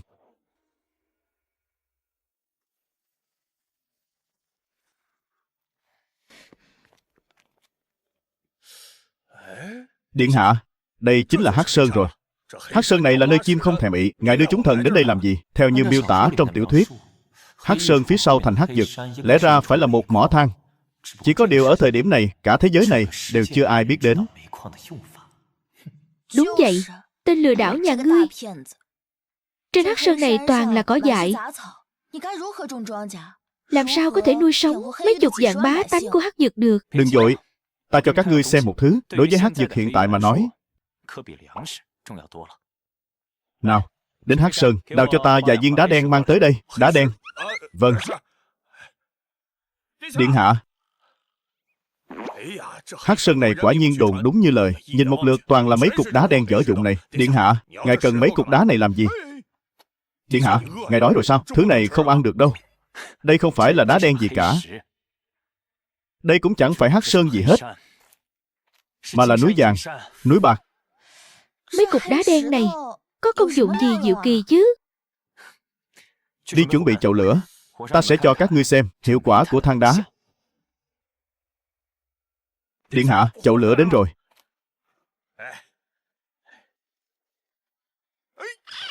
Tại sao ngươi lại bỏ đá đen vào trong chậu lửa?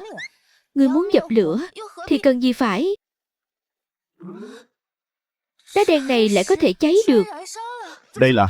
Đây là yêu thạch, bảo vệ điện hạ. Đá yêu quái gì chứ? Để ta phổ cập kiến thức cho các ngươi. Thứ này gọi là than đá, có thể cháy được như than củi, nhưng nhiệt độ cháy của nó cao hơn than củi rất nhiều. Một mẩu than đá nhỏ này có thể cháy được hàng chục canh giờ. Ý điện hạ là một viên than đá nhỏ xíu này có thể cháy được hàng chục canh giờ sao? Không sai. Có số than đá này rồi, mùa đông năm nay, bách tính thành Hắc Vực sẽ không bị chết cóng nữa. Hơn nữa, hiệu suất luyện gang thép của chúng ta trên đời lại có thứ thần kỳ như vậy. Bây giờ lập tức phái người đi khai thác than đá, cố gắng trước khi mùa đông năm nay tới, bách tính thành Hắc Vực, nhà nhà, người người đều có thể dùng than đá để sưởi ấm. Có than đá và 50 vạn vật tư mang từ Bắc Luân về, mùa đông này dân chúng thành Hắc Vực đã có đảm bảo sinh tồn. Còn việc cần làm bây giờ là đối phó với giặc ngoại xâm. Thủ lĩnh Thác Bồ nói, Ninh Xuyên phủ chúng ta nguyện xuất 5.000 kỵ binh hỗ trợ ngài công phá Hắc Vực. Công tử nói đùa rồi. Theo ta được biết, Ngũ hoàng tử Sở Từ đang chiếm giữ Hắc Dực, dễ thủ khó công. Ngươi chỉ xuất một đội kỵ binh là không đủ để quỷ ma quật ta xuất binh đâu.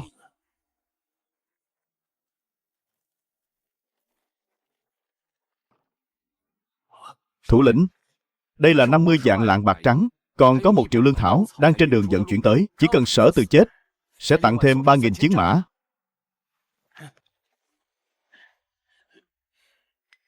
Ngũ hoàng tử Sở Từ này rốt cuộc đã đắc tội gì với nhà họ Hình các ngươi vậy, đến mức khiến Ninh Xuyên phủ các ngươi phải tốn nhiều công sức như vậy? Khi hắn đi qua Ninh Xuyên phủ, đã cướp đi 20 vạn lương thảo cùng 3.000 binh giáp. Những thứ này đối với Ninh Xuyên phủ chúng ta mà nói tuy không đáng là bao, nhưng thể diện của nhà họ Hình chúng ta không thể mất được.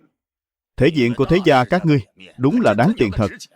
Có điều, ở cái đất Bắc Minh này, chỉ cần có tiền, chuyện gì cũng dễ nói. Người đâu? Lập tức triệu tập 30 vạn đại quân, lập tức xuất phát, sang bằng Hắc Dực. Rõ.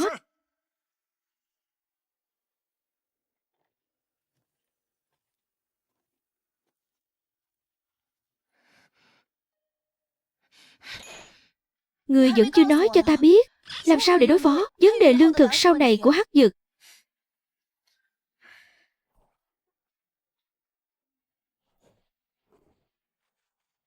Trước tiên hãy xem cái này đi. Đây là cung nỏ. Sao cái gì ngươi cũng biết vậy?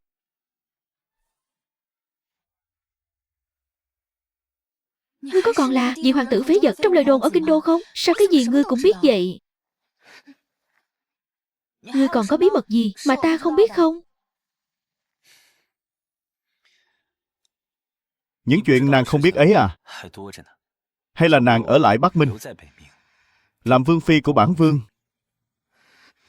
Ta sẽ từ từ kể cho nàng nghe. Ngươi đúng là đồ háo sắc. Đừng có mơ. Cũng phải. Nàng là công chúa của Thương Hải Quốc, lại là người được sủng ái nhất. Còn ta, đương nhiên là không xứng với nàng rồi. Không phải, ý của thiếp không phải vậy. Thật ra, ngươi cũng không tệ. Nói vậy là nàng đồng ý rồi sao? Thiếp còn chưa đến tuổi cập kê mà. Đợi đến khi thiếp làm lễ cập kê, phụ hoàng sẽ mở hội kén phò mã cho thiếp.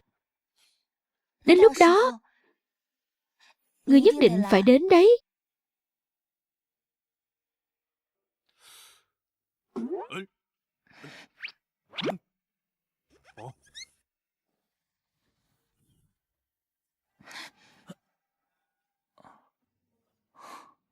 Con gái thời xưa thế này, ta thích. Vậy nàng có thích ngươi không?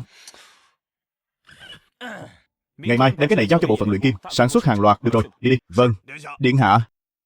Nàng không thích ngươi. Ấy không đúng, nàng thích ngươi. Điện hạ, hay là nhân lúc này thừa thắng xông lên, chinh phục nàng luôn đi.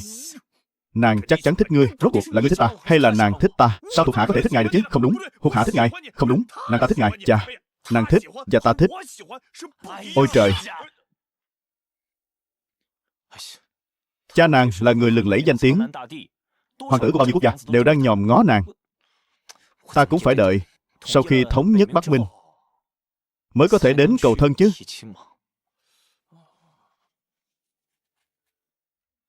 Mau đi đi.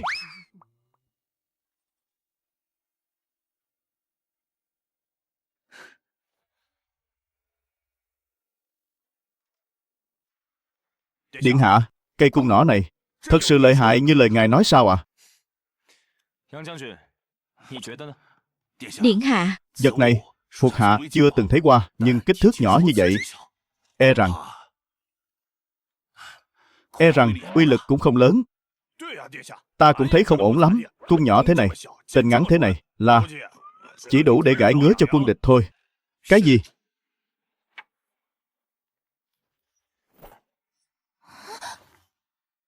Nhanh vậy sao? Lún sâu 3 phân gỗ, hơn nữa ở khoảng cách ngắn như vậy, gấp mấy lần số lượng cung tên thông thường. Điện hạ, là thuộc hạ đã đường đột, có được thần khí này, cho dù là tân binh vừa nhập ngũ, cũng có sức chiến đấu không tầm thường. Ôi, điện hạ, không hay rồi, xảy ra chuyện lớn rồi. Điện hạ, thám tử phía trước báo về, Quỷ ma quật. dẫn theo 30 vạn đại quân đã chỉnh đốn xong xuôi. Xuất phát thôi, chắc chưa đầy nửa tháng là có thể đến được Nam Khê đại hẻm núi của Hắc Dực chúng ta rồi. Không ngờ bọn chúng lại là kẻ đầu tiên. Điện hạ, thuộc hạ cảm thấy là Ninh Xuyên Phủ đang giở trò sau lưng.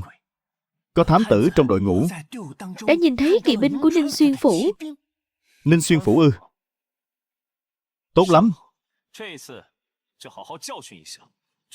Cái lũ sâu bọ đại sở này. Quỷ ma quật cách Hắc Dực này còn nửa tháng đường. Thời gian này, hãy cho gia cố tường thành xi măng ở Nam Khê Quan khải dày thêm 1 mét, để bọn chúng biết thế nào là tường đồng vách sắt. Rõ. Điện hạ. Truyền lệnh cho tất cả thợ thủ công sản xuất càng nhiều nỏ càng tốt. Rõ. Điện hạ. Tiên sinh, người tài của Hắc Dực được tuyển chọn và bổ nhiệm, không thể chậm trễ diệt quân.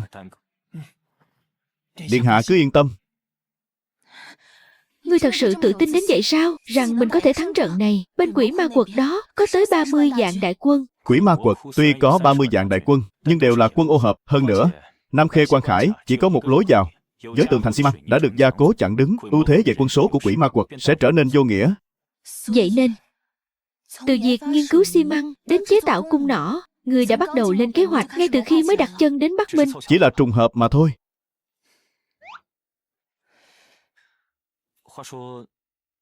Khi nào nàng về Thương Hải Quốc đây?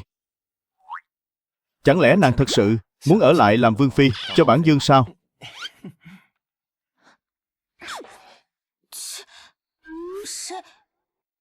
Ai thèm làm vương phi cho ngươi chứ? Nếu đã vậy, nàng không muốn làm vương phi của bản vương, thì hãy về Thương Hải Quốc của nàng đi. Hắc Dực của ta không có nhiều lương thực để nuôi không nàng đâu. Không cần ngươi đuổi, ta tự đi.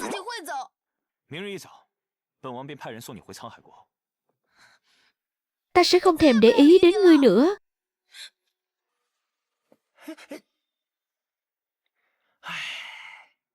Hỏi thế gian tình là gì mà khiến người ta... Ôi chao, điện hạ của ta ơi, Thương Hải công chúa giận dỗi bỏ đi rồi. có nàng ở Hắc Dực chúng ta, Ít nhất cũng có thêm một phần đảm bảo an toàn chứ. nàng ấy sớm muộn gì cũng phải về Thương Hải Quốc. Hơn nữa, sở từ ta còn chưa cần một nữ nhân bảo vệ. Vả lại, Hắc Dực bây giờ còn chưa thể đảm bảo an toàn cho nàng ấy.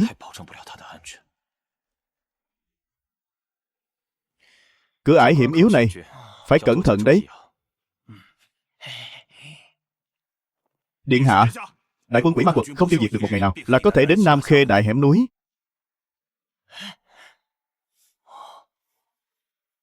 La Hán, số lượng cung nỏ ngươi chuẩn bị đến đâu rồi? Hiện tại có khoảng 2.000 binh sĩ đã trang bị nỏ. Tạm thời đừng để lộ ra ngoài, đợi quân địch tiến vào hẻm núi này, rồi đánh cho chúng một trận bất ngờ. Thuộc hạ đã rõ. Hãy nhớ kỹ, thắng bại không nằm ở quân đông tướng mạnh, mà nằm ở địa hình và cả vũ khí. Vâng, điện hạ. Nổi trống, xuất trận.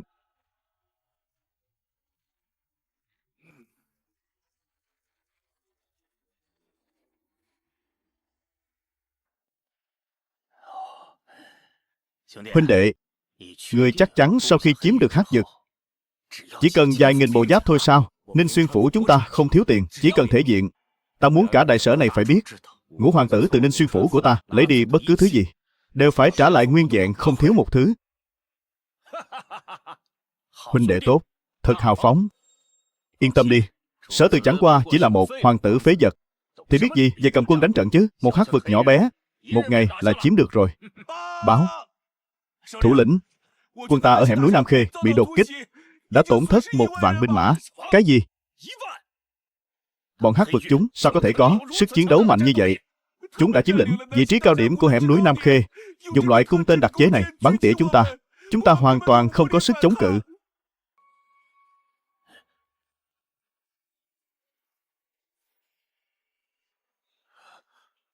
Nói bậy. Ngươi nói cái thứ này là cung tên à? Nhìn cho rõ đây. Đây mới là cung tên. Ngươi nói cái thứ này là nỏ. Vậy ngươi biểu diễn thử xem.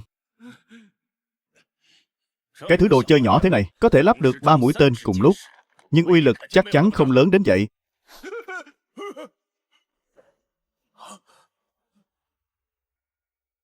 Điện hạ, quân đoàn quỷ ma quật ở hẻm núi Nam Khê tổn thất ít nhất 2 vạn binh lực rồi à. Điện hạ, loại nỏ mà ngài thiết kế dùng tốt quá. Không chỉ uy lực mạnh mà số lượng tên bắn ra còn nhiều, lại còn không cần huấn luyện. Rất nhiều binh sĩ kéo ra chiến trường là có thể sử dụng ngay.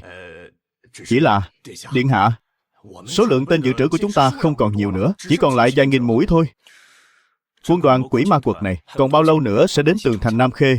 Bọn chúng bây giờ hành quân rất thận trọng, đều dương khiên tiến lên. Với tốc độ này, chắc là còn 1 ngày nữa. Bảo các tướng sĩ đều rút về đi, ngừng chiến thuật du kích. Cái này, điện hạ, bây giờ tuy chúng ta thiếu tên, nhưng chúng ta vẫn còn đá, gỗ, vẫn có thể đánh thêm một trận, vẫn có thể cho chúng gây ra tổn thất không nhỏ đâu.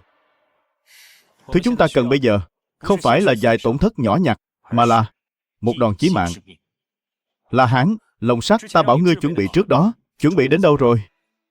Khiêng lên đây. Điện hạ, ngài xem. Điện hạ, cái này, trong lồng sắt đặt than đá đang cháy, rồi dùng máy bắn đá ném ra ngoài. Ta muốn cả quỷ ma quật chìm trong hoảng loạn.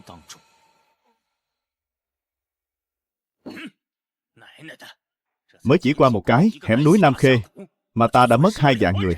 Đợi ta chiếm được Hắc Dực, ta nhất định sẽ tự tay giết tên phế vật Sở từ đó. 2 ngày nay, Hắc Dực có động tĩnh gì không? Bẩm thủ lĩnh, hiện tại binh lính Hắc Dực đã rút lui toàn bộ khỏi hẻm núi Nam Khê. Bây giờ trong toàn bộ hẻm núi Nam Khê không phát hiện một binh lính Hắc Vực nào. Trong này chắc chắn có gian trá. Ban đầu ta đã xem thường hắn rồi, luôn cảm thấy mọi chuyện đều nằm trong kế hoạch của hắn. Quan sát thêm 2 ngày, rồi hẳn công thành. Thủ lĩnh, lúc này sao có thể nghỉ ngơi chỉnh đốn chứ? Phải thừa thắng xông lên mới đúng. Mới có mấy ngày, ta đã tổn thất 2 vạn người. Chết không phải người của ngươi. Ngươi đương nhiên không sót. Thủ lĩnh, bây giờ Hắc Dực đang ở ngay trước mắt. Trong thành có lượng lớn vật tư. Còn có cả Ninh Xuyên phủ của ta đã hứa cho ngươi 1 triệu lạng vàng. Tất cả những hy sinh này đều là xứng đáng. Chơi tới bến.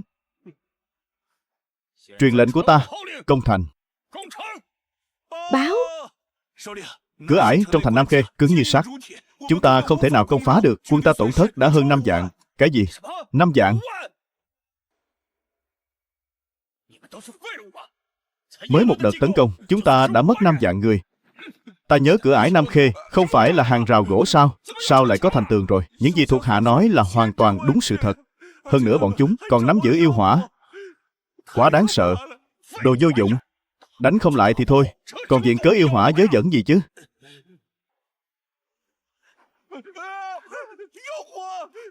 Ngũ hoàng tử lại có thể nắm giữ yêu hỏa. Mau chạy. Mau chạy. Thủ lĩnh chạy rồi. Chúng ta mau đi thôi. Điện hạ, Thác Bồ Hồ Hoành đã sợ dở mật, dẫn quân của hắn bỏ chạy rồi. Chúc mừng điện hạ, cờ hiệu thắng lợi. Ôi điện hạ, giỏi lắm. Khoảng thời gian này, mọi người đã vất vả rồi. Tuy nhiên, sau trận chiến này, các thế lực xung quanh chắc chắn sẽ an phận một thời gian. Khoảng thời gian tiếp theo, chúng ta sẽ phát triển toàn diện. Đúng vậy. Không hổ là con ta. Vài vạn đại quân lại có thể giữ vững quỷ ma quật trước sự tấn công của 30 vạn đại quân. Bệ hạ, Ngũ hoàng tử thông minh dũng cảm. Chắc chắn là do ngài truyền dạy, bệ hạ. Sau trận chiến này, Ngũ hoàng tử ở Bắc Minh coi như đã hoàn toàn vững chân rồi. Mối quan hệ ở Bắc Minh phức tạp. Muốn tồn tại được, đâu có dễ dàng như vậy. Hơn nữa, Hắc Dực mà Sở Từ chiếm giữ tuy an toàn, nhưng đất đai cằn cỗi, khó lòng trồng trọt lương thực. Không có lương thực, muốn phát triển lên, nói gì đến dễ dàng. Bệ hạ, Ngũ hoàng tử là người có thiên tướng, nhất định sẽ có cách thôi. Sở Từ, bước tiếp theo của ngươi nên làm thế nào đây? Xây đường xi măng, xây nhà cửa, làm phòng ngự, chiêu mộ quân đội, Tất cả những điều này đều đang tiến hành ổn định. Hiện tại, điều quan trọng nhất vẫn là vấn đề lương thực. Lương thảo chúng ta mang từ trong Quan Ngãi đến còn có thể dùng được bao lâu? E rằng nhiều nhất cũng chỉ đủ 3 tháng.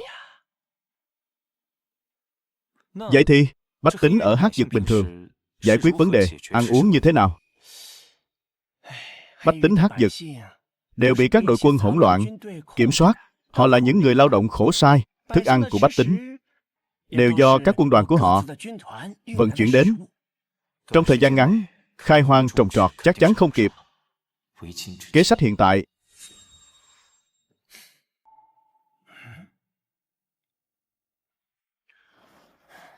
tiên sinh, ngày mai hãy đến Dụ Thành. Được, thần sẽ đi sắp xếp binh mã ngay. Không cần, chỉ cần 2 chúng ta là đủ rồi. Chỉ cần 2 chúng ta. Chỉ có 2 chúng ta. 2 người đợi một lát, thành chủ đại nhân của chúng ta sẽ đến ngay. Điện hạ của ta. Chỉ có 2 chúng ta. Đến Dụ Thành. Có quá mạo hiểm không? Chúng ta không phải đến đánh trận. Mang nhiều người đến làm gì? Minh Dương điện hạ, Lý tiên sinh, đã lâu không gặp. Khách sáo quá.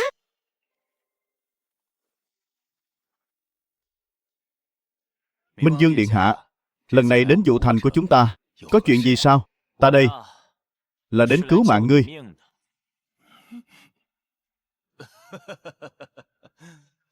Minh Dương điện hạ nói đùa rồi.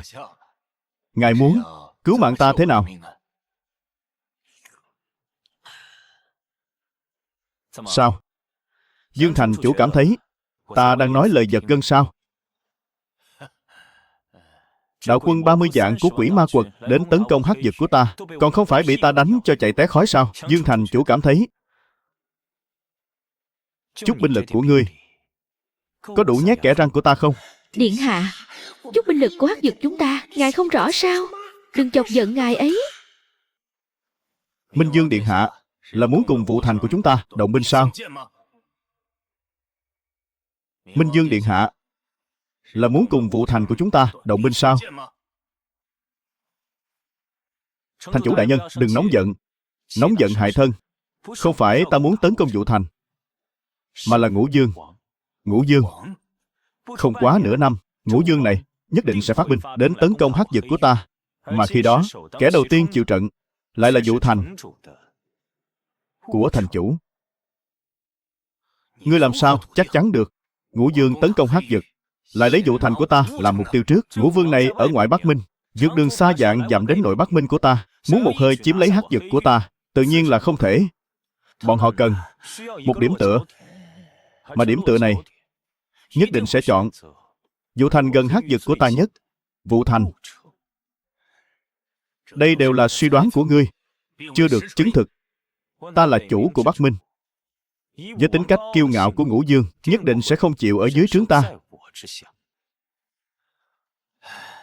Vậy điện hạ, lần này đến Vụ Thành của chúng ta là để hợp tác sao? Không phải hợp tác, mà là thu phục. Sau này Vụ Thành sẽ do Hắc Dực của ta quản lý, nghe theo sự sắp xếp của Hắc Dực ta. Nếu ta không đồng ý thì sao?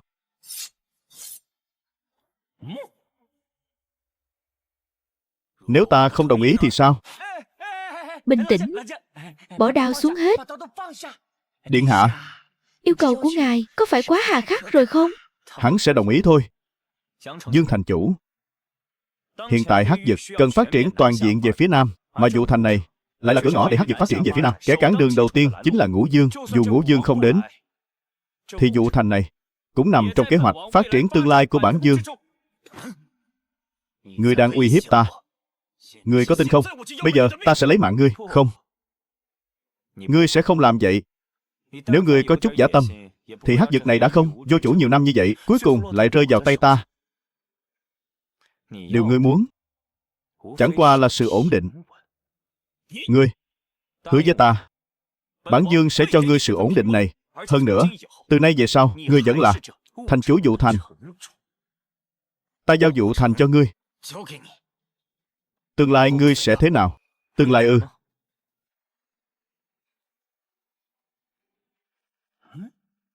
Đương nhiên là kiếm chỉ thiên hạ, tranh đoạt Cửu Châu. Được, ta đồng ý. Dương thành chủ, bây giờ hãy theo bản Dương đến Hắc Vực. Hãy xem Hắc Vực bây giờ đã thay đổi thế nào. Ngươi sẽ rất may mắn vì lựa chọn của mình.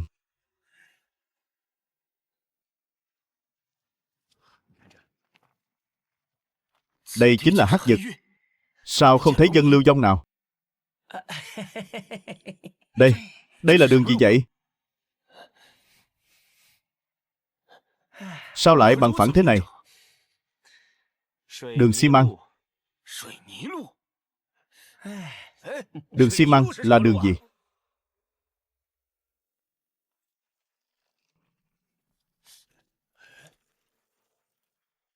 Điện hạ, bộ giáp nặng mà người yêu cầu, chúng thần đã chế tạo xong.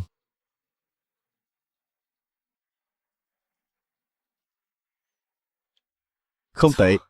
Đã thử nghiệm độ bền của nó chưa? Bẩm điện hạ, đã thử rồi, nhưng không thể thử ra được. Phương pháp đúc mà điện hạ truyền dạy thật phi thường. Độ bền của bộ giáp này vượt xa dự đoán của chúng thần. La Hán, ngươi thử xem. Vâng.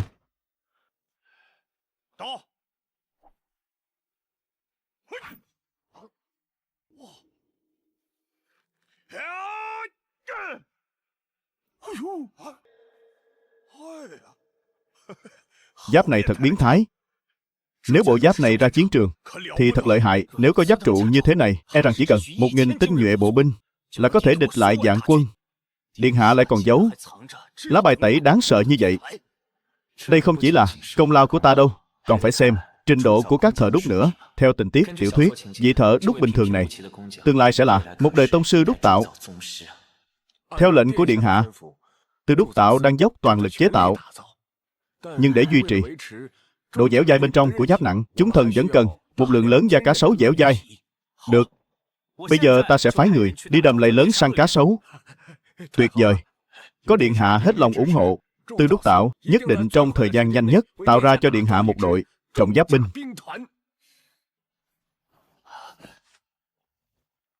Vi thần một đường đi đến đây đã chứng kiến sự thay đổi của Hắc Vực, đã thấy được nội tình của điện hạ, nguyện vì điện hạ dốc sức. Lương thực Vũ Thành, ta nhất định dốc hết sức mình biến Vũ Thành thành kho lương Bắc Minh. Mau đứng dậy.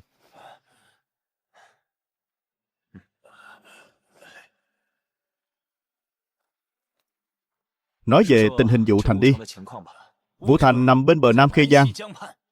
Hiện có 13 vạn mẫu ruộng tốt, 100 vạn mẫu đất canh tác. Hiện tại có 30 vạn thạch lương thực dự trữ.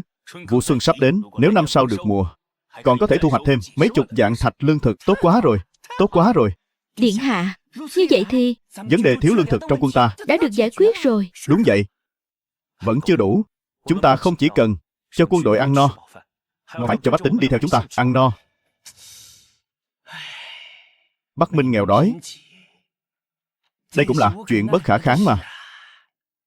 Chưa chắc đâu. Ta đã xem qua cách canh tác ở đây. Cách họ trồng trọt ấy rất thô sơ. Vì vậy, vụ xuân lần này phải thống nhất làm theo phương pháp của ta. Ươm mạ trước rồi cấy.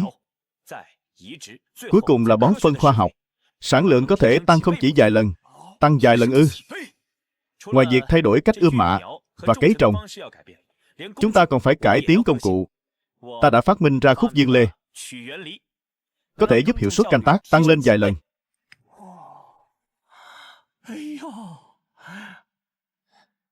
Điện hạ quả là thần nông tái thế. Trong lòng có mưu lược, trong bụng có kế hay, có thể phát minh đủ loại vũ khí, lại còn tinh thông nông sự. Ngũ hoàng tử điện hạ quả thực là thâm tàng bất lộ mà.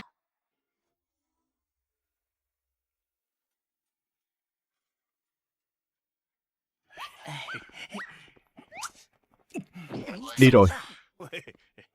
Sao nàng vẫn còn ở đây? Không phải ta đã phái người đưa nàng về rồi sao? Thật ra thiếp đều biết.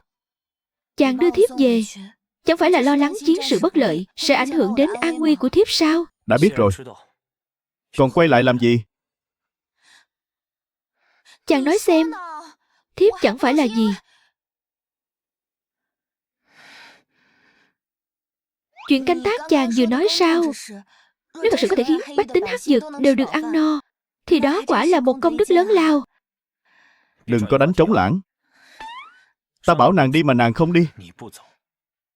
Sau này có muốn đi nữa, ta cũng không cho phép đâu. Thiếp là công chúa Thương Hải Quốc, chàng còn dám giữ thiếp ở Bắc Minh không cho về sao?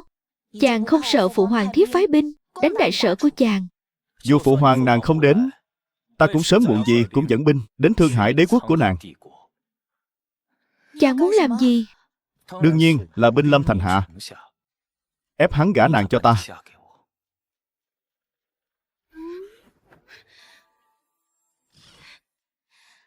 Chàng, đồ súc sinh nhà chàng, ta mới không thèm gả cho chàng đâu.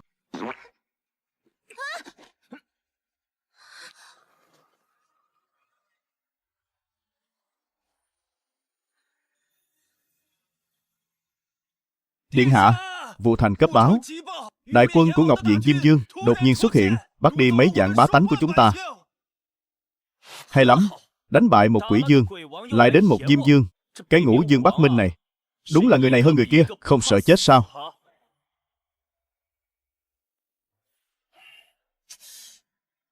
Ôi chao, điện hạ, Cái tên Ngọc Diện Diêm Dương đáng chết này bắt bá tánh xong liền bỏ đi. rõ ràng là biết Tường thành Nam Khê của chúng ta dễ thủ khó công.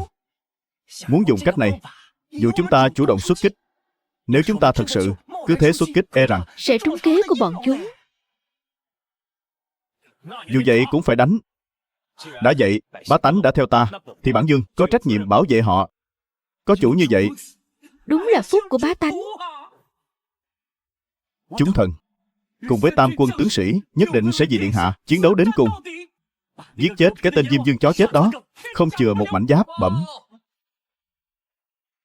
Khải bẩm điện hạ, Ngọc Diện Diêm Dương phái sứ giả đến cầu kiến.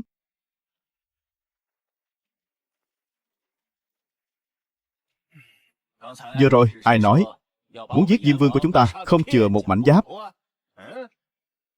Một lũ bùn lầy ở Hắc Dực, không lẽ lại nghĩ rằng dựa vào vận may đánh bại quỷ dương là có tư cách đối đầu với Diêm Vương đại nhân của chúng ta sao?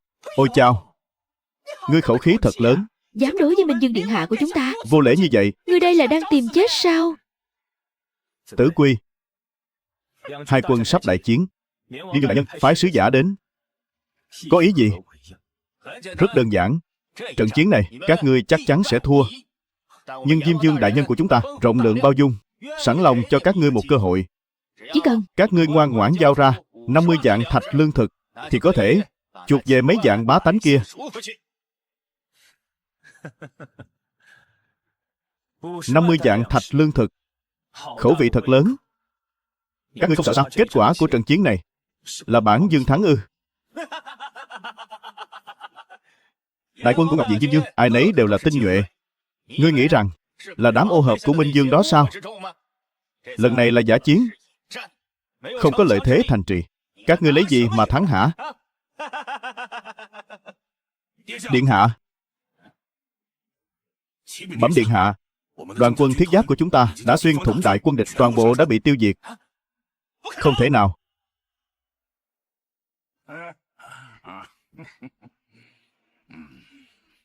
Rót rượu.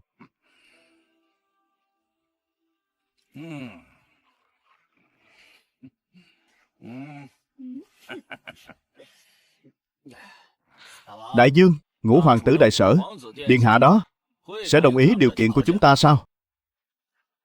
Chuyện đó không do hắn quyết định. Nếu như hắn ngoan ngoãn giao nộp lương thực, bản dương có lẽ sẽ ở Bắc Minh này cho hắn một chỗ dung thân. Còn nếu hắn không biết điều, vậy thì bản dương sẽ đợi đến ngày đại quân bình định Hắc Dực, để các ngươi thỏa sức cướp bóc 10 ngày. Đại dương anh minh. Đại dương, nghe nói khi đại quân của Minh Dương đó tấn công Hắc Dực, đã gặp phải một loại vũ khí cực kỳ lợi hại. Chúng ta không thể lơ là được đâu. Cái tên phế vật Minh Dương đó lại bị vài món vũ khí làm cho khiếp vía. Còn nói gì mà Minh Dương đã nắm giữ yêu hỏa. Thật nực cười. Cái tên họ Sở đó, trừ phi hắn là thần tiên hạ phàm, nếu không, chỉ với chút binh lực đó của hắn, lấy gì mà đấu với ta? Đại Dương, không ổn rồi. Đại Dương, Quân ta đại bại. đại bại rồi.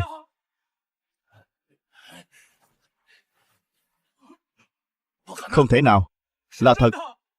Quân đội Hắc Dực có một loại nỏ liên hoàn, chỉ trong chớp mắt đã khiến chúng ta tổn thất. Hàng vạn huynh đệ, rất nhiều binh sĩ đều bị khiếp sợ đến dở mật, cắm đầu bỏ chạy, không thể ngăn cản được. Trong chốc lát, đội hình đã tan rã. Không sao, bộ binh thua rồi. Bản Dương vẫn còn mấy ngàn kỵ binh tinh nhuệ. Hãy để bọn họ xông lên từ sườn, đánh úp đường lui của quân Hắc Dực. Tiếp tục tấu nhạc, tiếp tục múa đi. Đại Dương, Quân đoàn Hắc Dực có cụ trang kỵ binh. Kỵ binh của chúng ta xông vào, không những không phá được trận hình của địch, mà còn bị sa lầy vào trong. Phần lớn đã bị bao vây tiêu diệt. Cái gì? Đây, Minh Dương điện hạ có lệnh, kẻ nào xâm phạm bách tính của ta, dù xa cũng phải diệt. Ngọc Diện Diêm Dương, ngày tàn của ngươi đến rồi.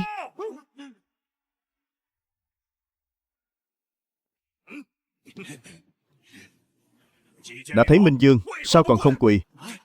Đại Dương, Đại Dương vậy mà lại bị bắt rồi.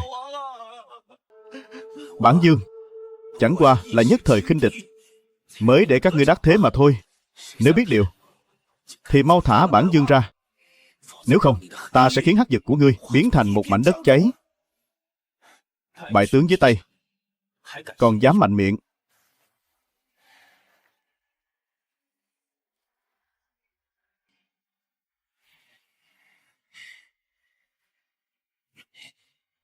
Bắc Minh này là đất phong của Bản Dương. Cái gọi là Ngũ Dương các ngươi ở đây tác oai tác quái, gây họa cho bách tính. Ta chưa đi tìm các ngươi lại tự mình tìm đến cửa. Thật sự nghĩ Bản Dương dễ bắt nạt sao? Một tên hoàng tử phế vật, không được sủng ái ở đại sở, chẳng qua là may mắn thắng được 1-2 trận mà thôi, cũng dám ở trước mặt Bản Dương nói năng ngông cuồng. Ngươi có biết không, dưới trướng Bản Dương còn có 3 tòa thành trì, đại quân vô số. Vậy thì ta sẽ chiếm thành trì của ngươi, diệt đại quân của ngươi.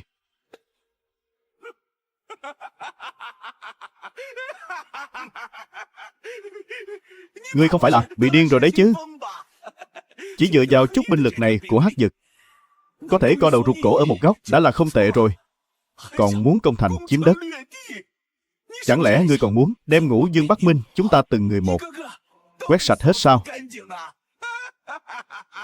Có gì không thể?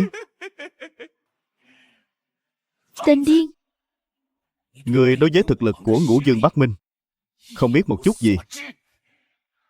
Các ngươi đối với thực lực của Bản Dương cũng không biết một chút gì. Chăm sóc tốt vị Diêm Dương đại nhân này, hắn chính là một những tuyệt vời để chúng ta thực hiện kế sách vây thành diệt diện. Các ngươi muốn làm gì? Muốn làm gì ư?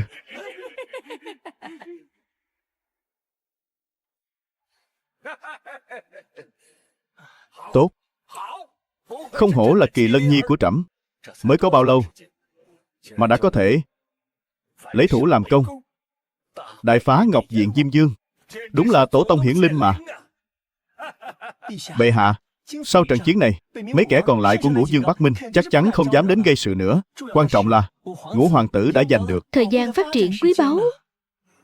Đúng vậy. Nền tảng của nó quá mỏng, vừa thiếu tiền, vừa thiếu gốc rễ.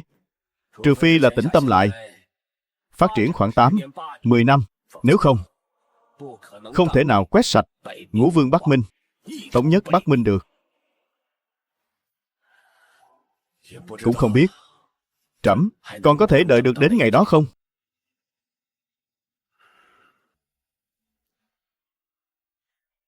10 năm.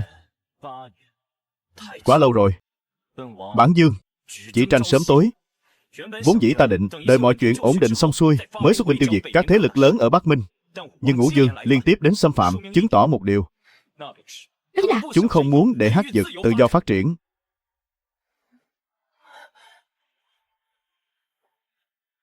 Vì vậy, bản vương quyết định nhân lúc chúng vẫn còn chưa xem trọng hắc dực, chủ động xuất kích, dây điểm diệt diện. ý của ngài là ngụy tạo thư cầu cứu của Ngọc Diện Diêm Dương, Dụ các dương khác đến đây. sau đó bắt rùa trong hũ. Chuyện này Cũng quá mạo hiểm rồi. Ngài muốn đối phó với một trong tứ dương sao? tất cả. Bản Dương muốn dốc toàn lực trong một trận bình định Bắc Minh.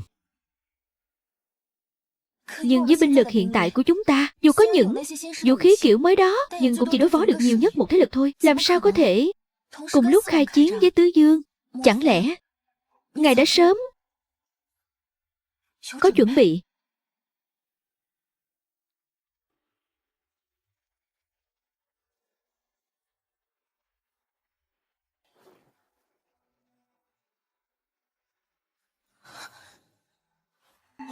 Đây là thứ ta mới nghiên cứu chế tạo. Gia Cát Liên nỏ một lần có thể bắn ra 50 mũi tên. Hơn nữa, uy lực không hề yếu hơn loại nỏ trước đây. 50 mũi tên ư? Trời ơi, điện hạ, 1000 cổ liên nỏ thế này chẳng phải là càng quét chiến trường sao? đặc biệt là để đối phó với kỵ binh. Chắc chắn sẽ có hiệu quả bất ngờ. Không ngờ ngài lại giấu một vũ khí lợi hại thế này. Đúng là điên rồi. Đúng là điên rồi. Đây à, vẫn chưa phải là vũ khí tối thượng thật sự.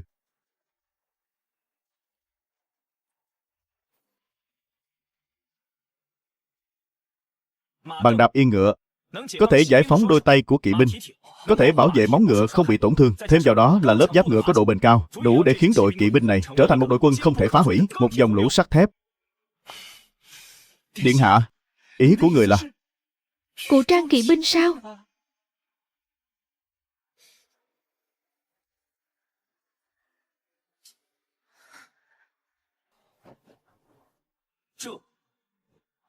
mới là ác chủ bài thật sự của bản Dương. Thuốc nổ. Cho dù Ngũ Dương Bắc Minh kia có thiên binh vạn mã, gặp phải nó cũng chỉ có nước bị nổ tung lên trời. Ta, đây là người đã đọc trước tình tiết của chuyện đấy. Trong mắt người khác, Bắc Minh nghèo nàn hỗn loạn, đối với ta mà nói lại là một kho báu khắp nơi. Có than đá, liêm tiêu, mỏ sắt, không thiếu thứ gì. Nhiều đến mức dùng không hết. Chế tạo chút thuốc nổ vẫn là chuyện dễ như trở bàn tay. Cho nên người tự nguyện đi đầy đến Bắc Minh vốn dĩ là đã có dự tính từ trước. Báo. Khởi bẩm điện hạ, 4 dương còn lại đã lập liên quân và phái sứ giả tiến về phía Hắc Dực.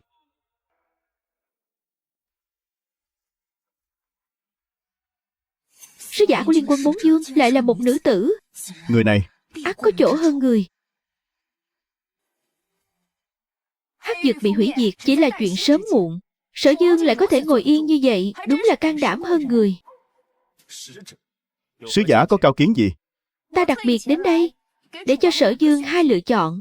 Một là thả Diêm Dương, bồi thường 1 triệu thạch lương thảo, cắt nhượng Dụ Thành. Liên quân 4 dương chúng ta sẽ lập tức rút lui.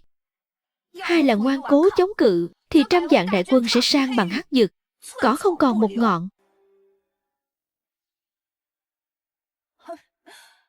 Chúng ta đưa ra những yêu cầu vô lý như vậy, các ngươi lại không có chút phản ứng nào sao?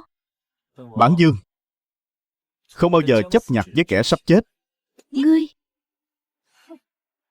ở đất Bắc Minh này ta còn chưa từng thấy kẻ nào ngông cuồng như vậy.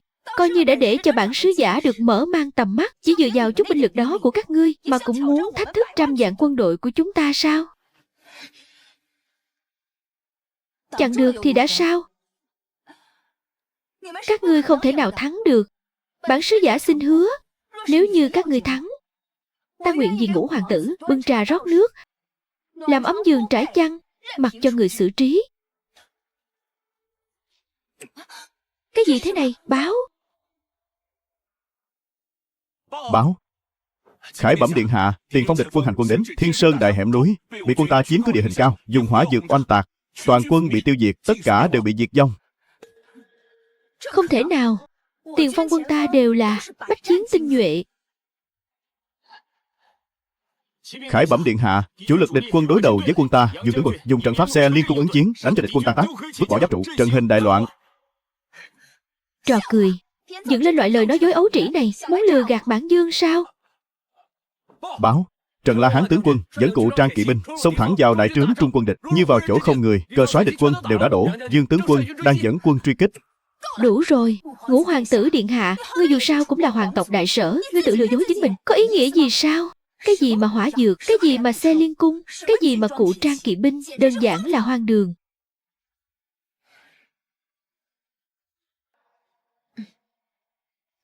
Có thật không? Người tự mình đến tường thành mà xem một chút, chẳng phải sẽ rõ sao? Công chúa. Công chúa. Mấy vị đại dương. Thua rồi. Thua rồi. Không thể nào.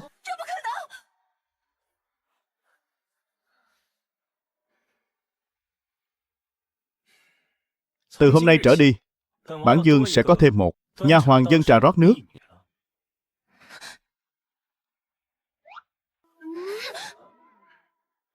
Từ nay về sau, bản Dương thống nhất Bắc Minh. Chắc hẳn đã đủ tư cách đi cầu hôn phụ hoàng của nàng rồi chứ.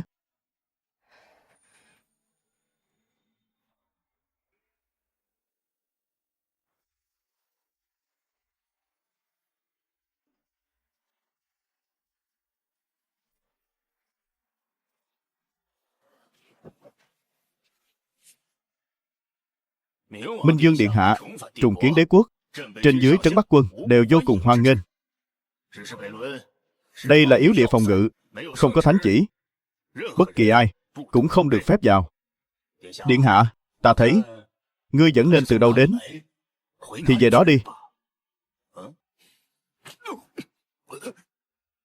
Ngươi dám đánh ta, ta không những dám đánh ngươi mà còn dám giết ngươi.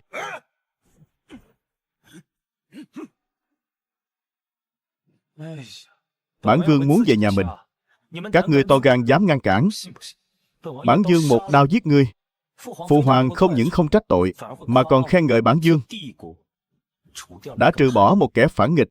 Ngũ hoàng tử điện hạ dám động đến một sợi tóc của bản tướng quân, mấy chục vạn tướng sĩ trấn Bắc quân sẽ không tha cho ngươi đâu.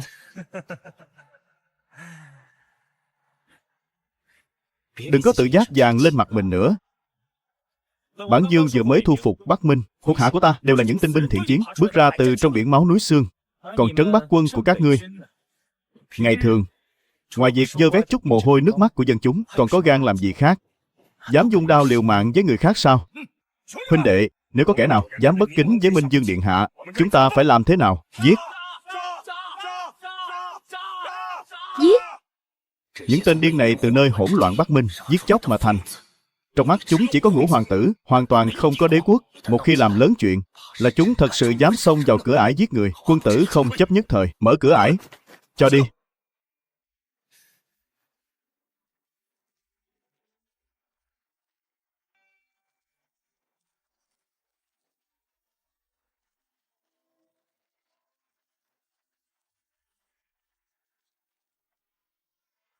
Tướng quân, Cứ để chúng qua như vậy sao? Hắn ở ngoài cửa ải còn có thể tác oai tác quái. Về đến đế quốc chẳng khác nào tự tìm đường chết. Người nhà họ Hình sẽ không tha cho hắn đâu. Bắc Minh vừa mới ổn định, trăm việc còn chờ giải quyết. Vào lúc này chàng theo ta về nước tham gia cán rễ chưa chắc đã là một lựa chọn tốt đâu.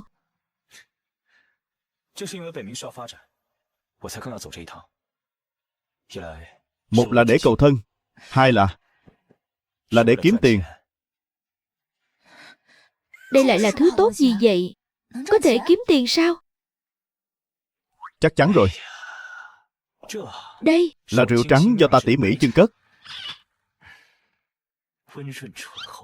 Hậu vị kéo dài, vượt xa bất kỳ loại rượu trắng nào trên thế gian này.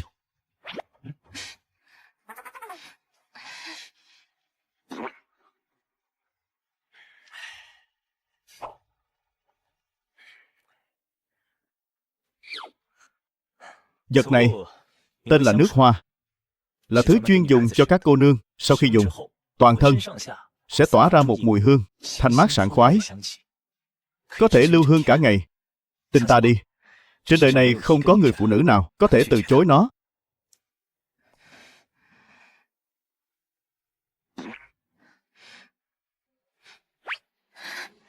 Thơm thật đó.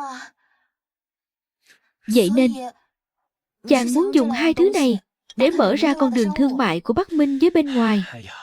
Lần này phụ hoàng của nàng công khai kén rễ cho nàng.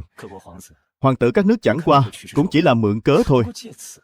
Ta sẽ nhân cơ hội này đem rượu trắng và nước hoa quảng bá ra ngoài, chắc chắn sẽ khuynh đảo cả thế giới này. Tiền tài sẽ cuồn cuộn không ngừng. Ta càng tiếp xúc với chàng lâu bao nhiêu, lại càng cảm thấy con người chàng thâm sâu khó lường. Rốt cuộc chàng còn bao nhiêu bí mật mà ta không biết. Nàng muốn biết à? Gọi một tiếng phu quân nghe thử xem nào. Ai nói nhất định phải gả cho ngươi chứ?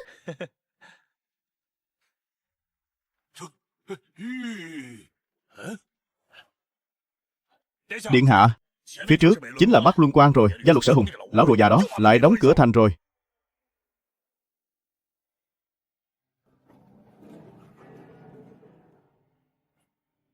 Bệ hạ, Chẳng lẽ bên phía Ngũ hoàng tử có tin gì xấu sao?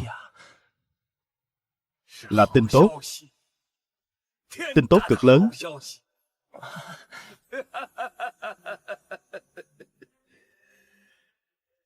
Một trận định càn khôn, hoàn toàn quét sạch Ngũ Dương Bắc Minh, thống nhất Bắc Minh.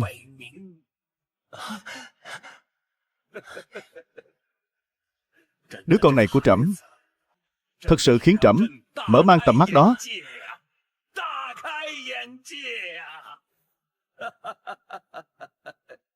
quét sạch Ngũ Dương. Sao có thể chứ? Ngũ hoàng tử mới đến Bắc Minh được bao lâu chứ? Bệ hạ,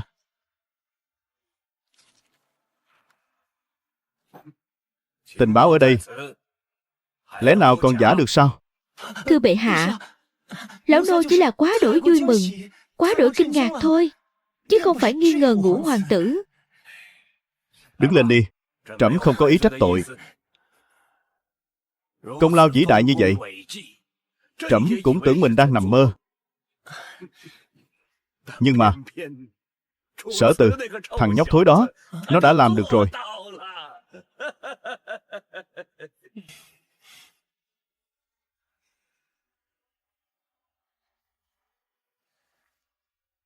Đáng tiếc thay, người trẻ tuổi rốt cuộc vẫn là quá bồng bột. Khó khăn lắm mới thống nhất được Bắc Minh. Không ở đất phong mà phát triển cho tốt, lại cứ đi tham gia cái gì mà của Thương Hải Quốc đại hội kén rễ. Tự ý rời khỏi đất phong, không có lệnh mà vào quan ải, cũng không sợ người khác vu cho hắn tội mưu phản.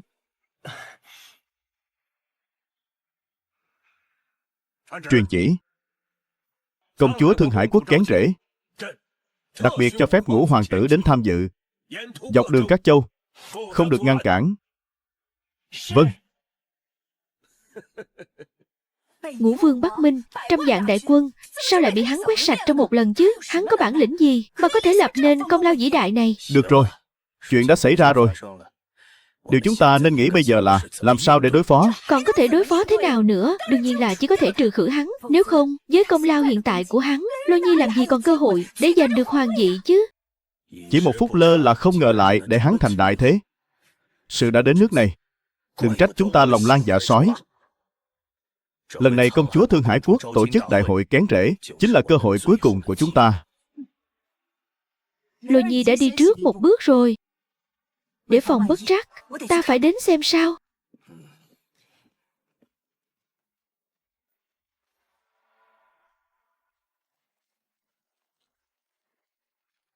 Để ta biểu diễn cho nàng một trò ảo thuật.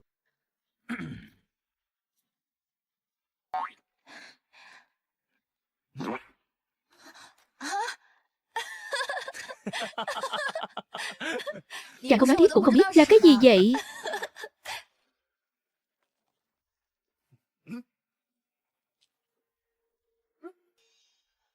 Điện hạ. Lục hoàng tử dẫn binh chặn đường chúng ta rồi.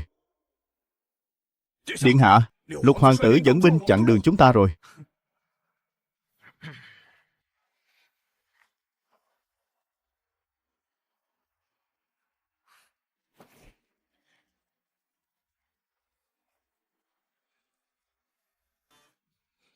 Công chúa Thương Hải Quốc là nhân vật nghiêng nước nghiêng thành bậc nào? Trong số các hoàng tử đại sở ta, chỉ có ta mới xứng với nàng ấy. Ngươi, một kẻ bị đày đến Bắc Minh, một tên phế vật, cũng dám đến tranh với ta. Nếu ngươi biết công chúa đang ở trên xe của ta, chắc không tức đến học máu chứ. Hoàng đế Thương Hải Quốc này công khai kén rễ cho con gái mình. Hoàng tử các nước đều đến. Có nước còn cử đến không chỉ một người. Chuyện đã như vậy cũng là chuyện thường tình thôi. Ngươi nghĩ mình là cái thá gì? Sao không đi đái? Tự soi lại mình đi. Cũng dám tranh với ta. Cú lừa lần trước vẫn chưa đủ hay sao?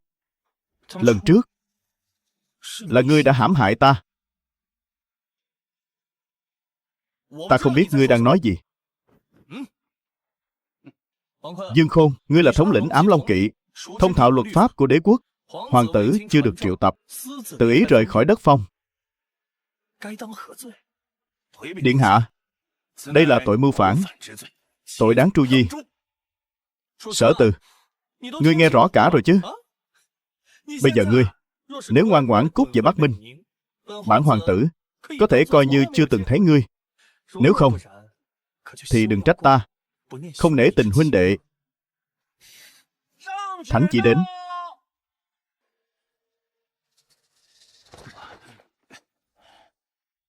Phụng Thiên thừa giận, hoàng đế chiếu giết.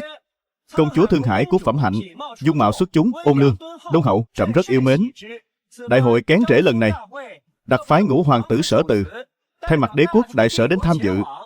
Quan viên dọc đường, bất kể thân phận cao thấp, tất cả không được cản trở. Khâm thử.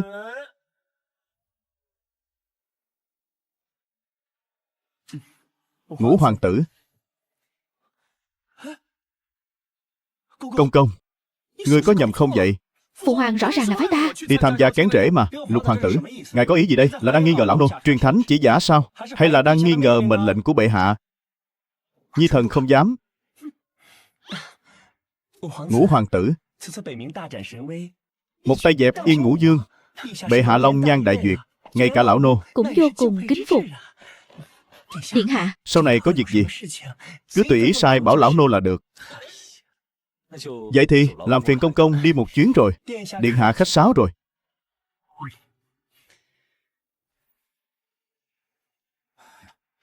Muốn làm Thương Hải công chúa cảm động thì phải chuẩn bị lễ vật hậu hĩnh. Cái nơi Bắc Minh đó khỉ ho cò gáy, là khó có lễ vật quý giá nào nhỉ? đúng vậy. Hay là để ta với tư cách là huynh đệ cho ngươi mượn một ít, tránh cho ngươi làm mất mặt chúng ta đế quốc đại sở. Lễ vật này ta không mang theo.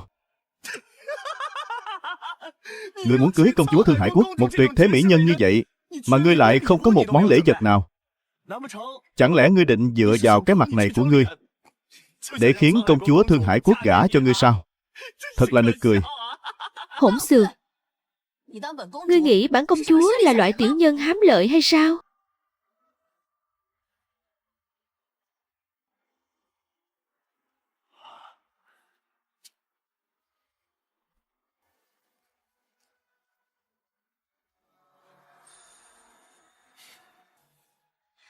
Nếu đã không thích, cho dù có hái cả sao trên trời xuống đây, Bản công chúa cũng không thèm liếc mắt một cái. Nếu là người bản công chúa thích, chỉ cần chàng đến, bản công chúa đã vô cùng vui mừng rồi.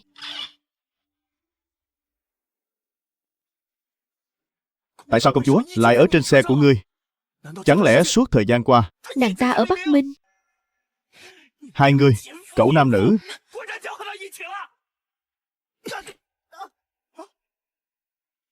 cái tát này coi như ta là huynh dạy cho ngươi một bài học. Có những lời có thể nói, có những lời không thể nói. Đừng để đến lúc đến Thương Hải Quốc làm mất hết mặt mũi của đế quốc đại sở chúng ta. Ngươi dám đánh ta? Ngươi có tin không? Ta sẽ bảo thuộc hạ của ta 5.000 ám long kỵ giết sạch các ngươi. Điện hạ, lời này không thể nói bừa được đâu. Ta là lục hoàng tử của đế quốc đại sở. Cha ta là hoàng đế, ông ngoại ta là Hình lão thái sư. Ta có gì mà không dám nói. Tiếc là đây là lãnh thổ của Thương Hải quốc chúng ta.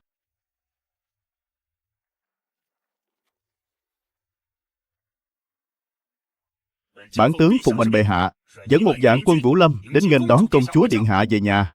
Thưa ngài, ngài muốn giết công chúa của nước chúng ta sao? Là muốn cùng Thương Hải quốc của ta khai chiến sao? Tướng quân, xin đừng hiểu lầm. Lục hoàng tử điện hạ tuyệt đối không có ý này. Công chúa điện hạ, bệ hạ đã nhận được thư của người, đã thông báo cho các hoàng tử các nước, đại hội kén rễ sẽ được tổ chức sớm hơn. Làm phiền tướng quân rồi. Vậy chúng ta cũng đi thôi.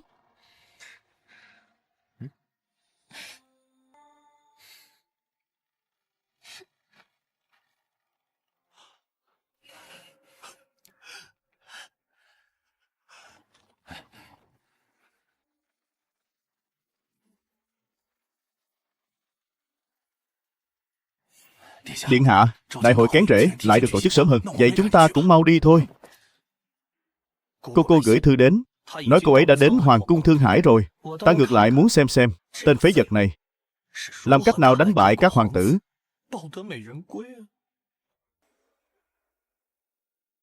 Ngô Hoàng.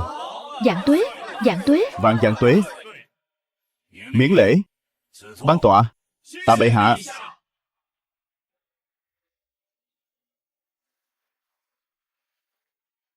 Các vị hoàng tử từ xa đến, trẫm vô cùng vui mừng. Đặc biệt dùng rượu này để tỏ lòng cảm tạ.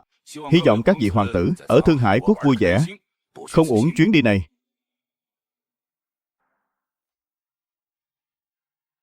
Rượu ngon. Rượu ngon thật.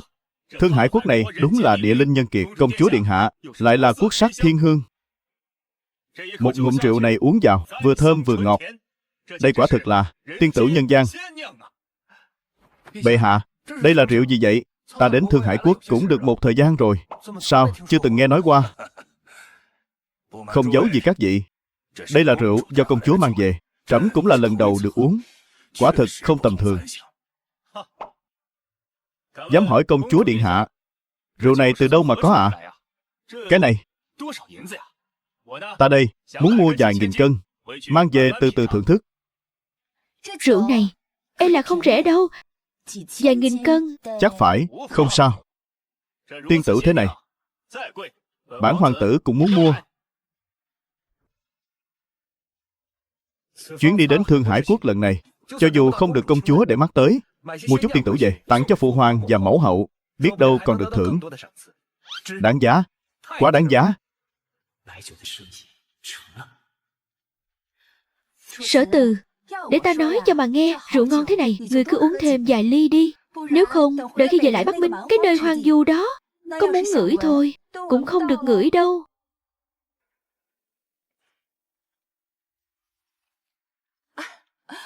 Các vị hoàng tử chắc vẫn chưa biết đâu nhỉ.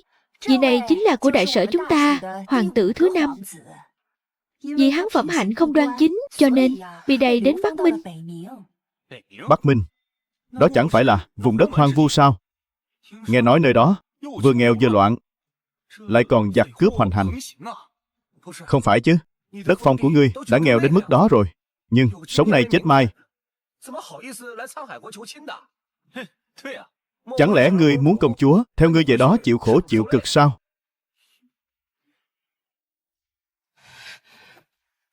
Sở Từ đã thống nhất Bắc Minh rồi. Chẳng qua là ngươi dựa vào uy danh của đế quốc mà thôi. Nếu không phải Ngũ Dương Bắc Minh không dám khai chiến với đại sở chúng ta. Không có tiền, dùng đầu mà thống nhất Bắc Minh à? Hóa ra là vậy. Sở Từ, ta mà là ngươi ấy thì sẽ nhân cơ hội này uống thêm vài ly. Sau đó mau chóng cuốn gói về phủ đi. Chỉ sợ ngươi đi một chuyến này, Dương phủ đã bị đám người ở Bắc Minh lũ giặc cướp đó chiếm mất rồi. Hình cô chắc vẫn chưa biết đâu nhỉ. Tiên nhưỡng trong miệng người chính là đến từ Bắc Minh. Cái này, trước đó công chúa có gửi thư nói bảo trẫm đổi rượu trong yến tiệc thành loại rượu này. Ban đầu trẫm cũng thấy hơi kỳ lạ. Giờ xem ra Là chủ ý của ngươi phải không? Ngươi muốn ở trên đại hội kén rễ của công chúa để làm ăn sao?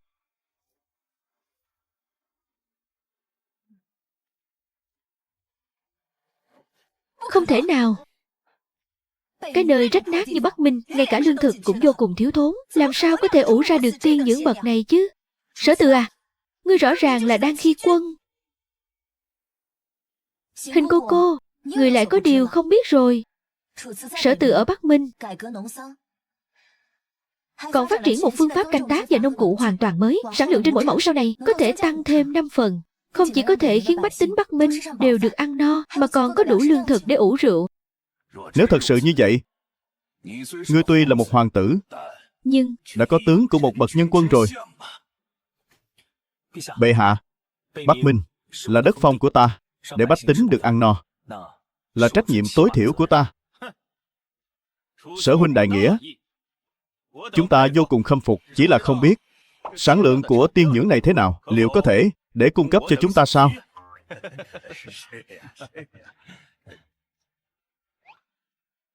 Thỏa mãn các vị chắc chắn không thành vấn đề. Bây giờ chúng ta có thể ký kết hợp đồng ngay, nhưng nếu đặt hàng muộn thì chưa chắc đâu nhé. Vậy ta lấy trước 5.000. À không, 1 vạn cân. Tiên tửu bậc này 1 vạn cân sao đủ uống? Ta muốn 10 vạn cân. Vậy mỗi năm ta đều muốn 10 vạn cân.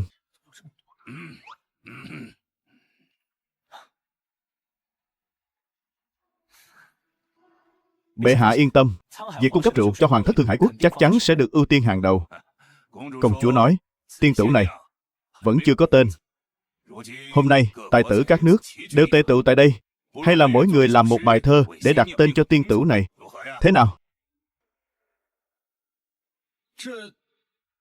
Nước hoa này lại là vật gì? Trẫm hôm nay phát hiện trên người hoàng hậu của trẫm dường như có một loại hương thơm thanh khiết thoang thoảng, rất dễ chịu. Chẳng lẽ chính là thứ này?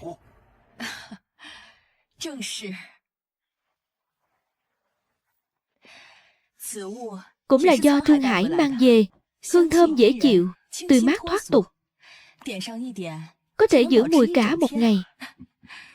Tiếp đã tặng nó cho các phi tần trong cung.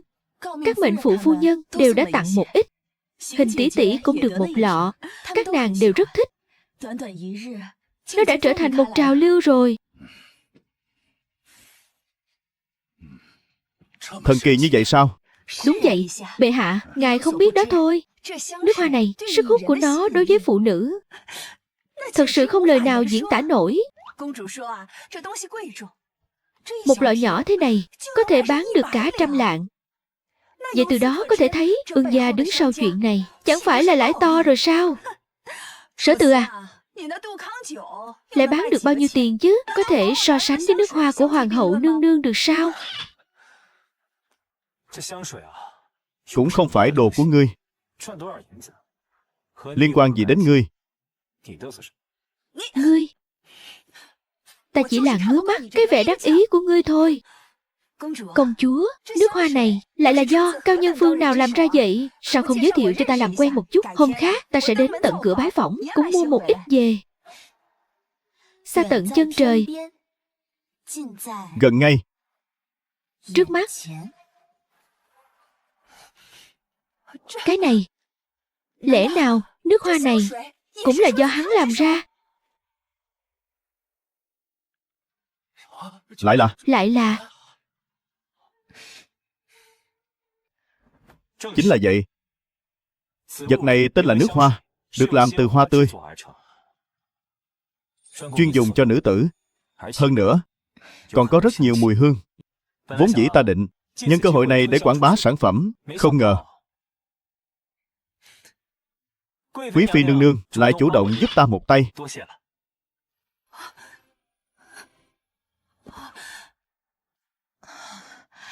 Bệ hạ, ngài nhìn ra rồi sao? Con gái chúng ta tốn công tốn sức giúp người này tạo thanh thế. Mục đích chính là để việc kinh doanh rượu trắng và nước hoa có thể mở rộng ra. Hồn của con bé bị câu đi mất rồi. Trẫm lại không mù. Theo thiếp thấy, hai đứa nó cũng xứng đôi đấy chứ. Chỉ riêng hai việc kinh doanh này đã có thể mang lại nguồn lợi nhuận. Khổng lồ không ngừng nghỉ. Biết đâu vài năm nữa, hắn có thể biến Bắc Minh trở thành một viên minh châu phồn hoa. Nếu thật sự như vậy, hắn chính là người kế thừa hoàng vị đại Sở, không có lựa chọn thứ hai. Sở huynh, có thể cho ta vài trăm bình nước hoa của ngươi không? Để ta về hiếu kính mẫu hậu của ta. Vài trăm bình, ít quá rồi đấy. Ta muốn 1.000 bình. Tiền bạc không thành vấn đề.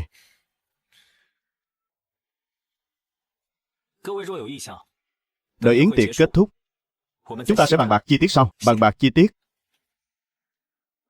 Được rồi. Chuyện về rượu tiên và nước hoa tạm thời gác lại ở đây. Lần này ta triệu tập mọi người đến tham dự yến tiệc này. Chủ đề chính là hôn sự của Thương Hải công chúa.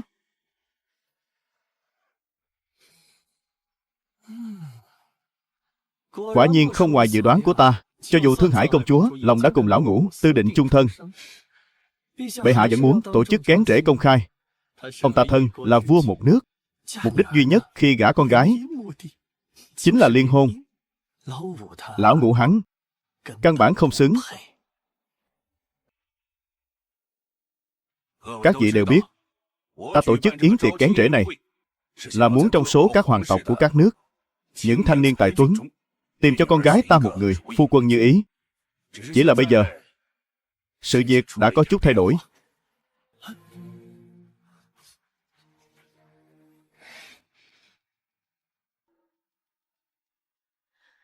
Phụ hoàng không hề có ý trêu đùa các nước, mà là ngài cũng không biết.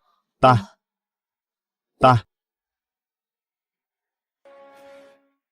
đã có người trong lòng. Đời này kiếp này, ngoài chàng ra không gả cho ai khác. Đời sau kiếp sau cũng muốn cùng chàng nối lại tiền duyên, đời đời kiếp kiếp, vĩnh viễn không chia lìa. Đây là tình huống gì vậy? Đây, có chuyện gì vậy?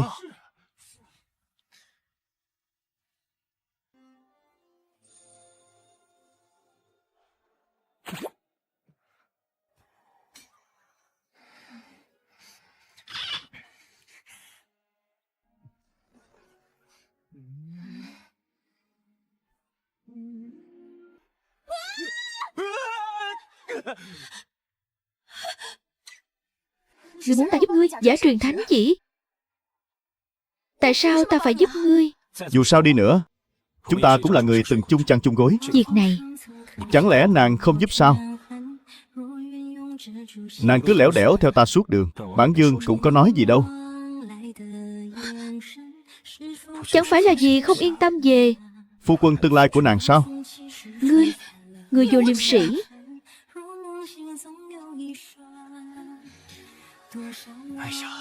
Phải rồi, nàng là vị công chúa được sủng ái nhất Thương Hải quốc. Còn ta, Chỉ là một. hoàng tử bị lưu đày. Đương nhiên là không xứng với nàng rồi.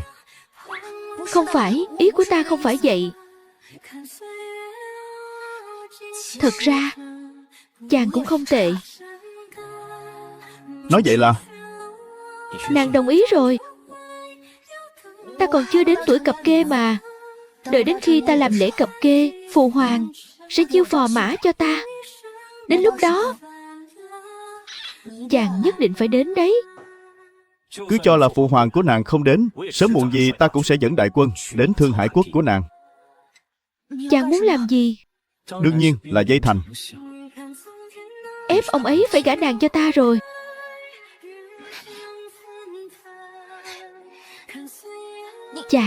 Chàng đúng là đồ vô lại. Ta mới không thèm gả cho chàng đâu.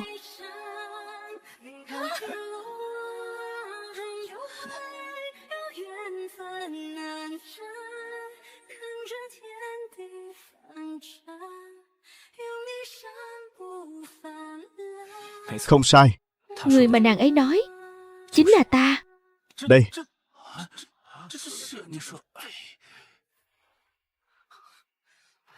Bệ hạ, lẽ nào ngài thật sự muốn gả công chúa cho kẻ này sao? Ngài đừng quên, ban đầu chính là hắn đã làm giấy bẩn sự trong sạch của công chúa. hỗn xược. Hình muội muội, nể tỉ muội chúng ta có tình nghĩa nhiều năm, ta mới không so đo với ngươi. Nhưng ngàn sai vạn sai, ngươi không nên bôi nhọ sự trong sạch của con gái ta. Người đâu? Tiện khách. Chẳng lẽ ta nói sai sao? Ban đầu, Sở Từ bị đày đến Bắc Minh chẳng phải là vì hắn sao? Bây giờ, hai kẻ đó lại hẹn ước chung thân. Ta thấy á, chắc chắn là lúc đó ngủ với nhau rồi nảy sinh tình cảm. Hình quý phi, ngươi đang tìm đường chết.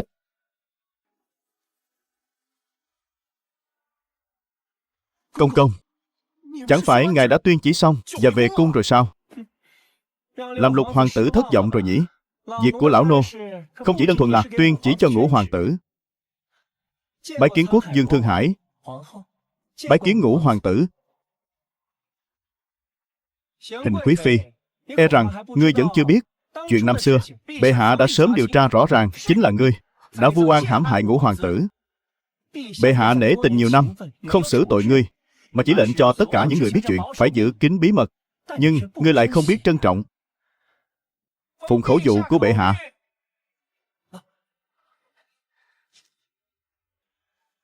Trong chuyến đi đến Thương Hải quốc lần này, nếu Hình quý phi lòng dạ hẹp hòi, có ý đồ phá hoại Ngũ hoàng tử và công chúa Thương Hải, phá hoại lương duyên trời ban, ly gián mối ban giao hai nước, thì kể từ hôm nay trục xuất khỏi hậu cung, vĩnh viễn không được quay về đại sở.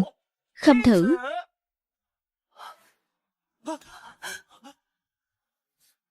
Không thể nào.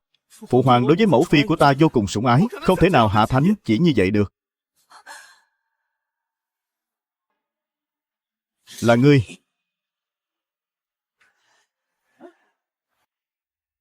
Tất cả là do ngươi giở trò.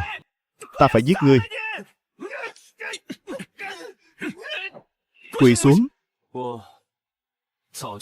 Ta đã sớm liệu được ngươi sẽ giở trò này. Lần này đến Thương Hải quốc, nhà họ Hình, cả lão Lục nữa, tuyệt đối sẽ không để ta ôm mỹ nhân về dễ dàng như vậy. Nếu bọn họ chơi đường đường chính chính, ta ngược lại không sợ. Chỉ sợ bọn họ lật lại chuyện cũ, bôi nhọ sự trong sạch của công chúa Thương Hải, khiến hoàng đế Thương Hải mất hết mặt mũi, không chịu gả con gái cho ta. Ngươi cầm lệnh bài này, quay về kinh đô một chuyến, đem những lời này của ta nói lại cho phụ hoàng. Điện hạ, như vậy là được sao? Yên tâm đi. Phụ hoàng, ngài ấy biết phải làm thế nào. Rõ.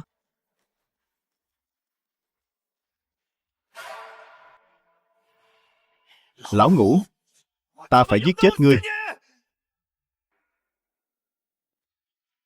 Sở Từ, Ngươi cướp người phụ nữ của ta, hại mẫu phi ta bị trục xuất khỏi cung.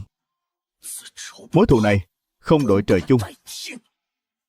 Điện hạ, ngài thật sự đã quyết định rồi sao? Huynh đệ tương tàn, lỡ như bị người khác biết được, ngôi vị hoàng đế này coi như triệt để vô duyên với ngài rồi. ta không giết hắn. Thề không làm người. Nhưng hiện giờ hoàng đế Thương Hải lại vô cùng tán thưởng hắn. Hơn nữa đã thông báo khắp triều đình muốn gả công chúa cho hắn, cho nên bây giờ không thể ra tay trong lãnh thổ Thương Hải quốc được. Chỉ còn một cách duy nhất, trên đường đưa dâu. Vậy thì nhân lúc đoàn người rời khỏi Thương Hải quốc, đến biên giới đại sở thì ra tay. Sở Từ đó tuy chỉ mang theo 2.000 hộ vệ, nhưng lại có thể trong thời gian ngắn thống nhất Bắc Minh. Lực chiến của đội quân đó e rằng không thể xem thường. Điện hạ tuy có 5.000 ám long kỵ, người có chắc sẽ tiêu diệt hết được bọn chúng không? Điện hạ cứ yên tâm. Ám long kỵ chính là tinh nhuệ trong tinh nhuệ của đế quốc, đối phó với một đám chân đất mát toét dễ như trở bàn tay. Hơn nữa, một tên cũng không thoát được, nửa điểm tin tức cũng sẽ không bị lọt ra ngoài.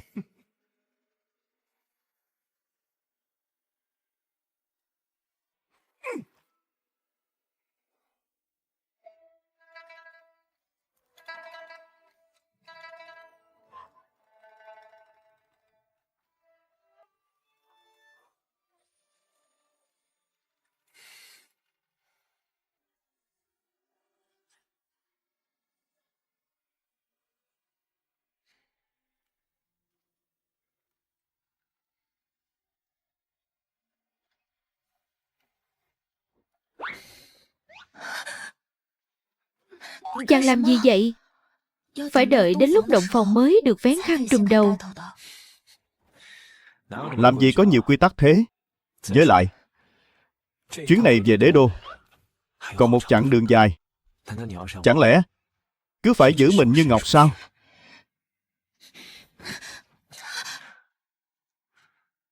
Phụ hoàng của nàng đã gả nàng cho ta rồi, sau này chúng ta chính là vợ chồng cưới hỏi đàng hoàng. Có một số chuyện có thể lên xe trước, mua vé sau mà. Thiếp không biết chàng đang nói gì cả. Ta đang dạy nàng lễ nghi vợ chồng đó.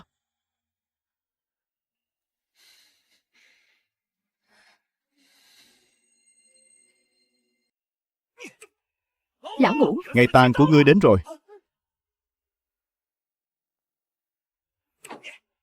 Lão Ngũ, ngày tang của ngươi đến rồi. quả nhiên là một đôi cẩu nam nữ. Sao hả? Ngày đại hôn còn chưa tới, đã vội vàng làm chuyện cẩu thả rồi sao? Mụ đàn bà độc ác kia, cái miệng của ngươi tốt nhất nên ăn nói cho sạch sẽ. Nếu không, bản dương không ngại tát cho ngươi vài cái đâu. Sắp chết đến nơi rồi mà vẫn còn mạnh miệng, ngươi có biết không? Các ngươi đã bị ta bao vây rồi. Bao vây? Chỉ dựa vào các ngươi. Ta ghét nhất cái vẻ bình tĩnh này của ngươi. Lợi Dương Khôn dẫn 5.000 ám long kỵ, đem đám chân đất dưới trướng ngươi giết sạch, không còn một móng. Ta hy vọng ngươi vẫn có thể bình tĩnh như vậy. Giết? Nghe thấy cả rồi chứ? Bọn chúng đã bắt đầu rồi đó. Các ngươi đều phải chết. Công chúa sẽ không sao đâu. Bản hoàng tử sẽ không làm ra chuyện làm tổn hại đến công chúa đâu. Ta còn phải đưa ngươi về thành thân. Đợi sau này ta lên làm hoàng đế, ta còn muốn phong ngươi làm hoàng hậu. Ngươi có bệnh à? Chỉ có 5.000 ám long kỵ quèn mà cũng dám đánh lén chúng ta. 5.000 ám long kỵ này chẳng lẽ còn chưa đủ nhiều sao? Ám long kỵ là đội quân tinh nhuệ bậc nhất của đại sở ta. Mỗi một người trong số họ đều có thể một chọi 10. Một đám lính già được nuông chiều ở đế đô mà thôi. Chỉ có kẻ ngốc như ngươi mới coi chúng là báu vật. Ngươi nói ta là kẻ ngốc. Khi xưa, Lúc ngươi rời khỏi đế đô, đã bỏ qua đội ám long kỵ tinh nhuệ này, lại đi chiêu mộ một đám tử tù. Chẳng lẽ ngươi muốn nói với ta rằng đám tử tù đó sau khi được ngươi huấn luyện bây giờ cũng có thể một chọi 10 sao? Ngươi sai rồi. Bọn họ không phải một chọi 10, mà là một chọi 100.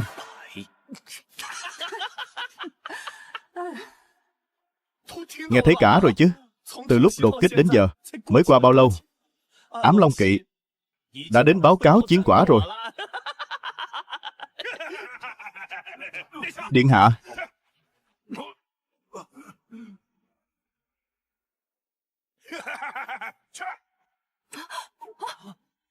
bẩm điện hạ, kẻ địch đột kích ban đêm, khoảng 5.000 người, toàn là một lũ vô dụng. Trận địa xe nỏ chỉ mới bắn vài loạt, nhuệ khí của chúng đã tan tác rồi. Huynh đệ còn chưa kịp đã tay. Các huynh đệ vất vả rồi. Tối nay cho thêm đồ ăn. Tạ ơn điện hạ. Không thể nào.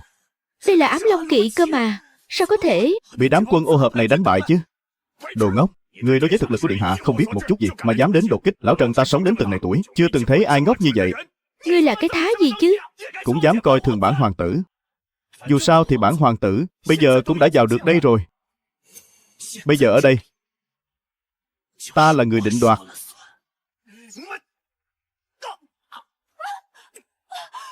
Lôi Nhi,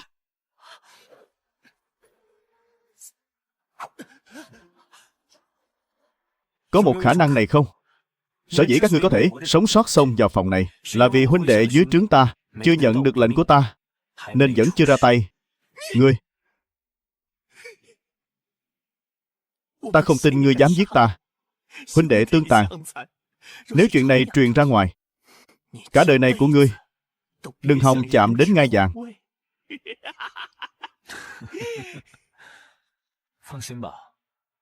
Ta sẽ không giết các ngươi, nhưng những việc các ngươi đã làm từng chuyện một.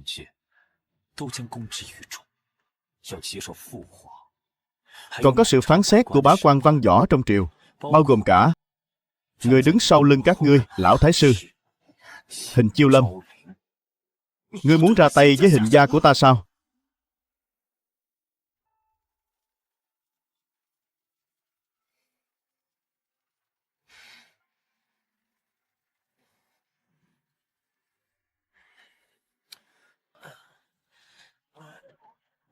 Khoảng cách đến đế đô chỉ còn chưa đầy nửa ngày đường. Chàng nói xem, vị lão thái sư của Hình gia kia có thật sự dám mạo hiểm bất chấp sự khinh bỉ của thiên hạ mà ra tay với chúng ta không? Ai bảo đứa cháu ngoan của ông ta lại là một A Đẩu không thể nào đỡ nổi chứ.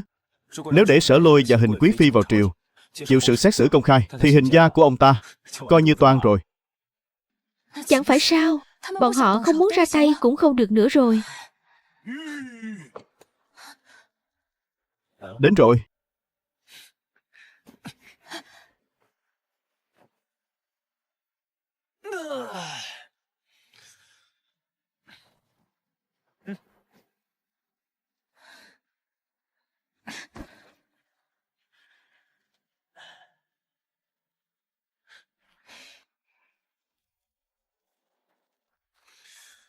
Hình lão thái sư à, đã đợi lâu rồi. Ngũ hoàng tử điện hạ, chuyện lần này lão phu nhận thua. Xin hãy để tình lão phu đã vì triều đình cúc cung tận tụy cả một đời, mà tha cho bọn Lôi Nhi, được không? Nếu Bản Dương không tha thì sao? Người đây là muốn tạo phản sao? Trước mặt người biết chuyện, không nói lời dòng do. Lão phu trước đây đã xem thường ngươi, nhưng bây giờ lão phu đối với ngươi không dám có nửa điểm xem nhẹ. Nếu điện hạ thả người, đôi bên sẽ bình an vô sự. Nếu điện hạ không thả, 3 vạn đại quân sau lưng lão phu đây sẽ lập tức xông lên, tiễn điện hạ và công chúa cùng nhau lên đường. Thân là thần tử, tự ý điều binh, ngươi đã tự tìm đường chết rồi. Lão phu đã sống cả đời người, sớm đã nhìn thấu sinh tử.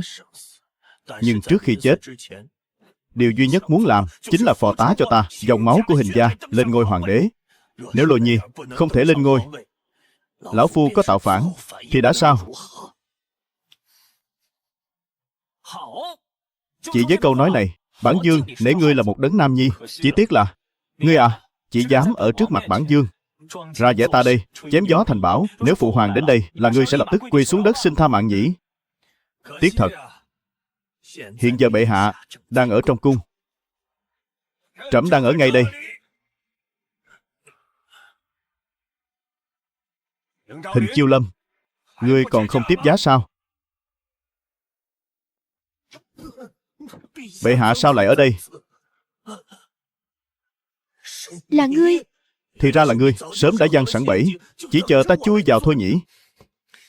Không sai, Bản Dương ta đây được triệu về đế đô. Lý do mà ta cùng Vương phi rầm rộ trở về kinh thành chính là để nhử ngươi cắn câu. Với sự thông minh tài trí của ông, đáng lẽ đã sớm có thể nghĩ ra được điểm này rồi. Chỉ là ông không có cách nào, không thể không đến. Lão phu thông minh cả một đời, không ngờ lại sinh ra một đứa con gái ngốc, kéo theo cả con trai của nó cũng ngốc hơn. Rơi vào tay ngươi cũng phải cứu. Đứng lên đi. Lão thái sư, Sở Lôi cũng là con của trẫm. Nó phạm lỗi, trẫm sẽ trừng phạt, nhưng sẽ không lấy mạng nó. Nhưng Khanh tự ý điều binh, đã chạm đến giới hạn của trẫm.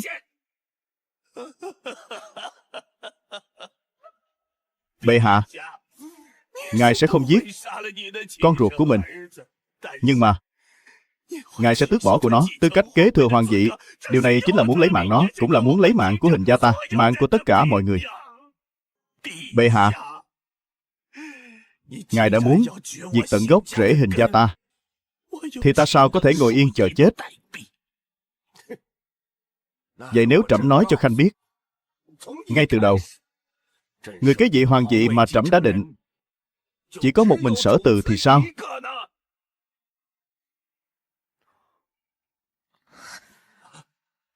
Cái gì? Bệ hạ, ngài là Lôi Nhi từ trước đến nay chưa từng có tư cách đó. Chưa từng.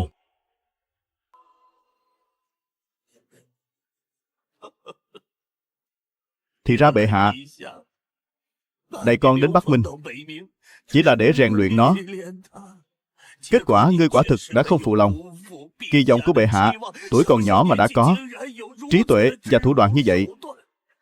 Nếu cho nó thêm thời gian, nó sẽ dẫn dắt đại Sở càn quét Cửu Châu, lập nên công trạng bất thế, mở ra thái bình vạn thế.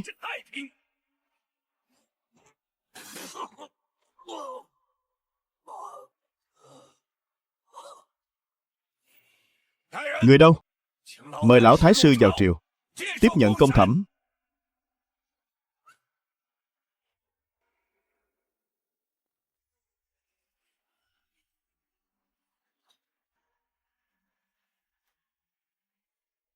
Hình quý phi, Du An hãm hại Ngũ hoàng tử. thủ đoạn hèn hạ, kể từ hôm nay trục xuất khỏi hoàng cung, vĩnh viễn không được bước vào biên giới đại sở. Lục hoàng tử Sở Lôi dùng túng binh lính hãm hại huynh đệ, tội ác tày trời. Kể từ hôm nay phế làm thứ dân. Hình Chiêu Lâm tự ý điều binh, đồ mưu phản, phán trảm lập quyết. Hình gia hơn 1.000 người, tham ô hối lộ, cấu kết với Ngũ vương Bắc Minh, âm mưu hãm hại Ngũ hoàng tử. Tất cả hạ ngục chờ xét xử. Khâm thử. Trẫm phán quyết như vậy, các khanh thấy thế nào? Bệ hạ thánh minh, thần xin phụ nghị. Tốt. Người đâu? Đem 3 người này dẫn xuống. Dạ. Bệ hạ, không được mà. Bệ hạ. Bệ hạ. Bệ hạ tha mạng. Bệ hạ.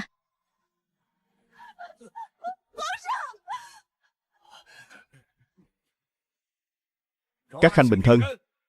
Tạ bệ hạ.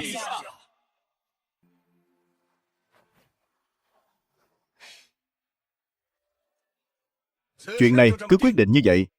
Tiếp theo là hôn sự của Ngũ hoàng tử và Thương Hải công chúa.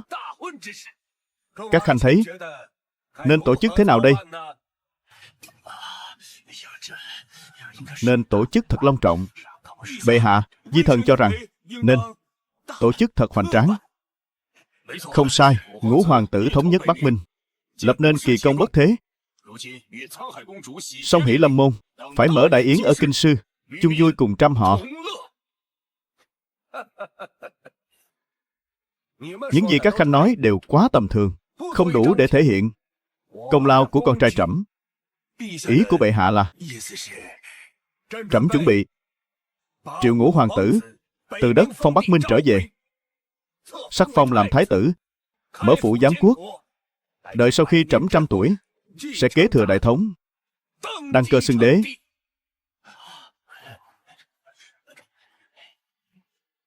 Thần tham kiến thái tử điện hạ.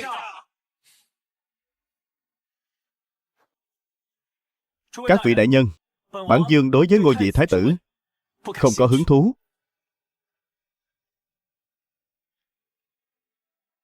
Đợi hôn lễ kết thúc sẽ trở về đất phong Bắc Minh.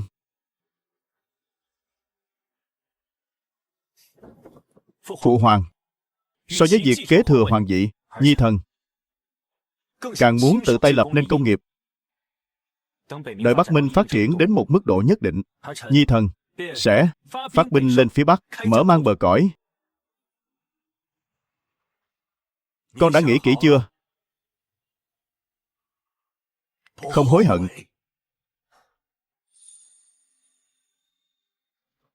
Nhi thần không hối hận.